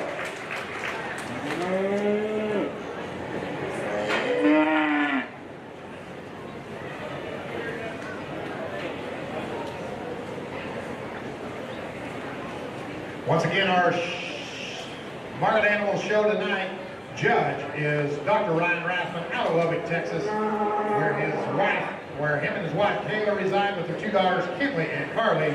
He is an associate professor there in the Department of Animal and Food Sciences at Texas Tech University. He was a terror in the college judging team world. He coached 9 national champion livestock judging teams, which, if you know how competitive that is a phenomenal feat. He's judged over 400 shows in 40-plus states, including judging the Iowa State Fair. If he looks familiar, he judged the Iowa State Fair the last 2 years. Known him for a long time, quarterback, judged the Iowa Beef Expo, just judged a lot, and does it very well. And he'll be finishing up our show tonight. Let's put our hands together one more time for Dr. Ryan Rathman. I also want to tell everybody that showed here tonight or in the stand, HamiltonPhotos.net. HamiltonPhotos.net is where you want to go to get pictures of your loved ones or yourself.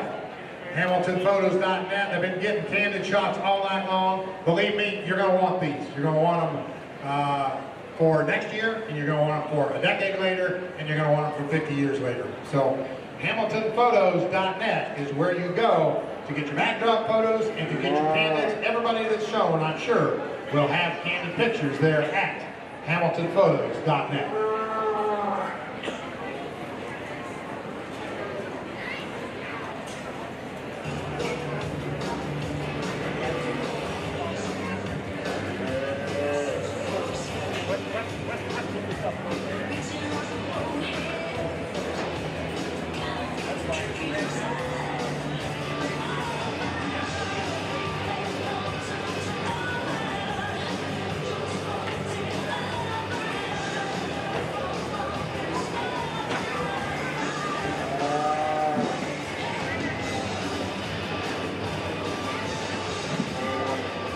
One more time before this show shuts down. All the purple shirts you see out there, out behind, doing all the work, those are all volunteers, folks, and they are what makes it possible.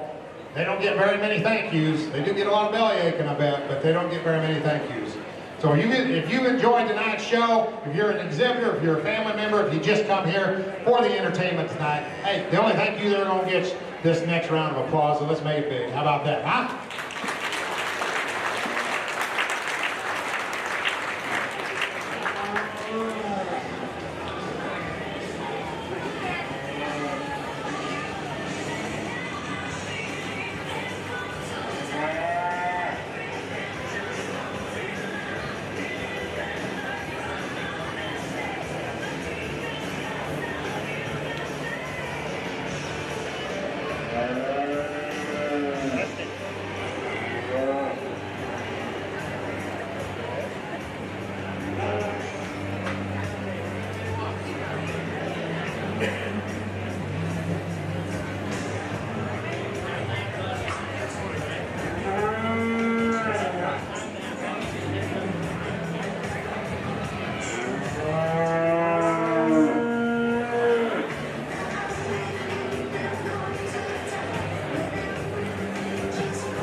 to light the speaker.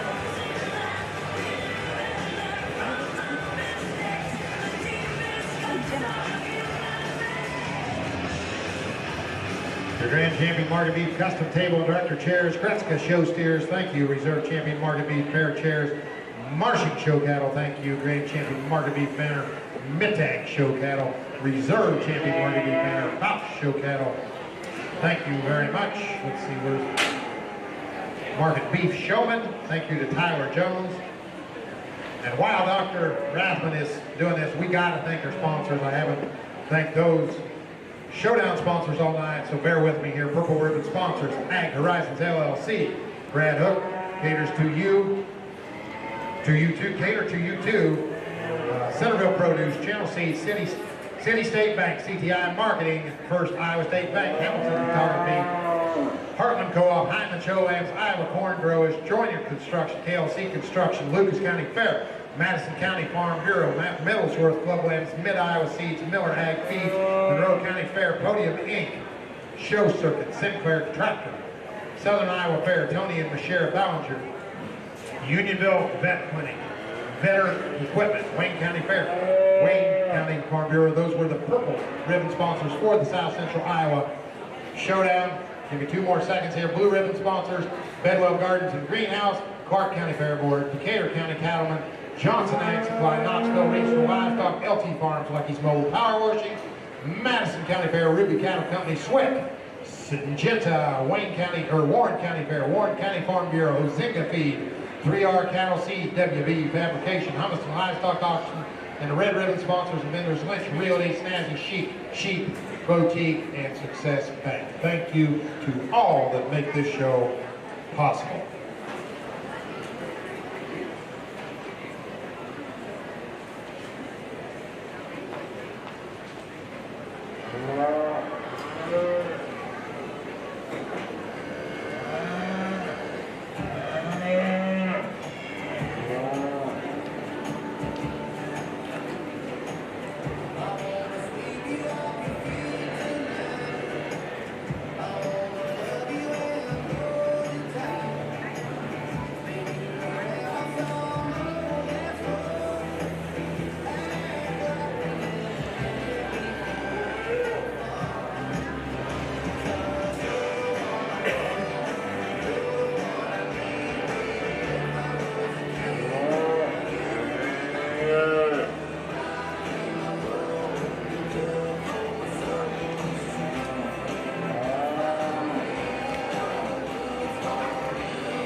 All right, we'll close this down. Again, everybody said it, so we'll keep this real short and brief because of the storm and just because I'm sure everybody's ready to pack up and go home.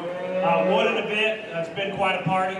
Your MC up here, Brad Hook, really makes it happen. Can y'all give him a big round of applause? This guy here is really, really good at what he does, and I love it when I'm in his environment because it just makes things fun for these kids and for everybody involved. So, hey, you know, this was quite an exhibition, and some of these are a little tough just to step in the water and have to react that quickly in terms of figuring out which one you think's, you know, tip top and the very best. It's probably a little easier to digest when you're able to go through the class and the breed and then get to the grand drive. And so it would be really fascinating to follow a lot of the livestock in each of these showdowns and how they turn out for an outsider. I'm sure y'all know very well how they turn out at the end. But I'll talk real quick and we'll close it down. This chocolate calf, young lady, you talk about a good looking show calf from the side. This dude here has got the lines, he's got the cocky front to match an exceptional body cavity. I like him well. If I'm going to pick on your calf anywhere, and I hate to, right off the backside of his blades, I get my paws on him. I wish he was a little bigger right there in terms of his meat animal shape. Maybe could go just a shot better in his ankle. But hey guys, you know, when they're walking in and they're by themselves, they're a little bit revved up, and so it's a little hard probably to calculate where their ankle's at. I think that calf is very, very nice. This young man right here, I think he said he raised his calf, and there were several in here that were bred and owned. Props to you, brother. This calf, he's as bald as the back of my head, but he has got a big old meaty top in him. He is really big-ended, one of the best carcass cattle out here. He may be not quite as showy out of his hip or through his chest line. That's a good calf, young man. You got to be very, very proud to raise cattle that production-wise are as good as what he is. Then I think we had Butters here. Lane, was that the name of your steer, Butters? Yeah. I like that name. I got a quick story real quick. I'm a story guy, but years ago, the Ohio State Fair calf I used, they named him Butters, and he was yellow, of course, but he was big and chubby, a little on the fat side, but a really good fat steer. So I came home, I said, there was a blonde-haired kid on my team, I said, your new name is Butters, because he was a little overweight, kind of thrifty, but a great kid with a good personality. Then he lost all this weight, so I had to change his name to, I can't believe it's Butter. Yeah, I can't believe it's Butter. But you got a nice calf here, bud. This calf's up-headed, smooth-shouldered. I love him standing still. When he moves again, kind of like I said, the chocolate calf, depending on his degree of tempo and antsiness, he maybe gets just a little bit tied up, a little bit from behind, but I think you did a nice job. Compositionally, very high cutability type calf. Young man right here, I think, said that was a bred and owned. You talk about a practical-centered, sound, hind-legged calf that is really very proportional and just good cattle from the side, young man. That's a good calf. He's not as chock full of muscle as I lay my hands down his top and get him behind him as some of the rest of the cattle, but he's very, very nice. Next calf here is a little clubby around the corners, and I mean that in a good way, and maybe a little bit in terms of how to upgrade him. This calf is so very burly in terms of his body. He's so very burly in terms of bone and just rear end and volume around and stifle. Got a big back laid in him when I put my hands over his loin edge. You know, he's a little bit chubbier in his face, maybe just a shade chubby there in his chest. That's being very picky. I'm okay with that. He's a calf that as we move, he maybe gets just a little shuffled in the way that he handles the squareness of that hop. That's being very critical, young lady. This calf's going to do really, really well for you at the state fair. I like the basic mechanics of that fat steer right there. We step into another fat steer right here that's raring to go. Young man, you got one here that's got a monster top, super long-sided. I like his frame scores, got a little more growth to him. That calf right there, I think, was on point in terms of market readiness. Nice job on the feed bucket. This guy's maybe just a little straighter in terms of his knee or his blade or his hop, but pass out just from a carcass standpoint, and that calf is very, very good. One of the very best out here in regards to his red meat carcass merit. Talking to the little man right here, I think I may remember that heifer actually looking at her on the side of in the pasture when she was younger, so I was kind of smiling when she walked in because I had a very high regard for her when she was younger. And young man, you bought a heck of a heifer here, and I asked me, you can turn her into a cow? And he said, yes, sir. This heifer right here is boxy. And just low to the ground and wide open from every angle. She is really, really good. I love how proportional she is. She's not the biggest thing in the world, but she's a good, realistic cow size. She maybe gets a little shorter stepping from behind. That young man there, though, deserves a lot of credit for picking that one out, and I expect big things out of her from a generating standpoint. The smoke coming next, so the light smoke, you talk about lean-fronted and big, big muscles. I mean, in terms of red meat yield, I'd put him against anything out here. He's maybe a little less ideal just in terms of attractiveness of his hind leg. I think he's a cutability steer. He handles maybe just a little bit rawer. The stocking-legged calf, you got young man, we go the other way from a maturity pattern standpoint, maybe just a shade quicker. You do a nice job with old stocking-legged calf here. This guy's so burly middled. He's just fat back steer centered. That calf's got just a lot of muscle mass in him. It's maybe not quite as expressive in the way that it lays on his framework, but man, is he just chock full of just density and mass and bone, and got some forearm to him. You know, structurally, I think he's got some bend and some glide to him, but maybe it positions on his body at times, maybe just a little forward or a little shorter across the plane of his stifle. That's an awesome steer. That'll be very respectable in a middleweight type class, I think, at the state fair. Can't see the little man over there. He's got a big calf and a short stature, but he's doing a nice job. This calf here, one of the biggest loin calves, right over his 13th and back to his hook bone. Big ended, super deep and sided. Got a little more of a mature look about his head. He breaks apart a little behind his blade. Those are just aesthetics in terms of the basic mechanics of that calf. If we can tie him up in a few of those areas, I think you might have to calculate him as one of the very best out here. We step into the next black calf right here, and I'd say from the profile, that's probably my favorite steer out here, just in terms of coming together with pretty close to 12 o'clock in terms of his bat steer look at this weight, 1370 or so. He just balances so very good and carries his composition well for a calf that's going to be a heavyweight or even already a heavyweight. I love his lower lines. I like cattle with performance, but yet can maintain the leanness of their lines and the cutout value of their composition. And if you look just in his chest line, back to his heart, mid-rib, everything flows together. It's so clean and crisp. That calf just bounces like a dream. He's kind of calmed down and even looks better to me in terms of his angles. When he came in here, he's a little bit revved up. I would probably change his outer hoof wall just a fraction. And I don't think that's a big deal because I think he sets him square, but he does maybe just need to be a little bigger to the outer side of his toe. Get him behind that calf. He's got a big upper hip. He's got a wide top. There may be a few in here a little more expressive, but I think he'll challenge any of them in terms of ribeye size just based on length and depth when you get your hands on him. The yellow calf right here, you know, great lineup all the way through. This guy walks in, it's like, man, I love a color like that. That calf is fresh-haired, presented to the nines. This calf is probably a little more youthful than the black calf, say right in behind him in terms of where we're currently at timeline-wise. Man, does he have a presence up to his front end. Man, does he come back into just a nice, fresh cage. Maybe not just the absolute biggest engine, but progressively round, I think, for that calf's frame and weight currently. I was really impressed when I got my hands on this calf. For his size and weight, he grabs about as expressive as any relative to his current carcass weight. You know, if we're going to change him any, he's got just a little extra bend to that hock. When I get him behind him, as much as I love him up high and through his hip, he maybe brings his hock in just ever so slightly. That's being really picky. I love the athleticism that calf's got in terms of the way he bends and flows out of his front skeleton when we get the cattle out on the parade. So, hey, been a great time. It's been quite a party. Let's put our hands together. Congratulate all the kiddos. I wish y'all the best. God bless all you kids, and I hope y'all have a great state fair here in a few weeks. Thank you, Dr. Ryan Rath. Before I announce your showmanship winner, I think there is one guy tonight that's helped the mood just a little bit. Let's give him a round of applause. Our DJ over here in the corner. How about some of that music tonight? Your 2024 South Central Iowa Showdown showmanship winner, Mr. Tyson Gretzky.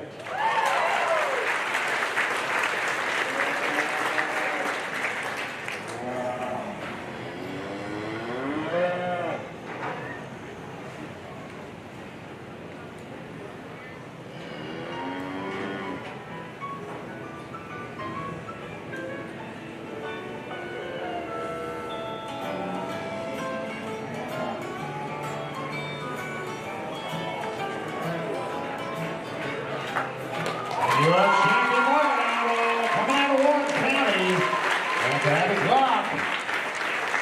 Abby Clark, Maran County. Headed on, I haven't mentioned this, headed on to the All-Iowa Showdown. That's August 4th. Your reserve champions going to Tyson Gretzky. Also your showmanship winner, don't forget, August 4th, Oskaloosa, Iowa, All-Iowa Showdown. The elite of the elite. Thank you for coming out tonight.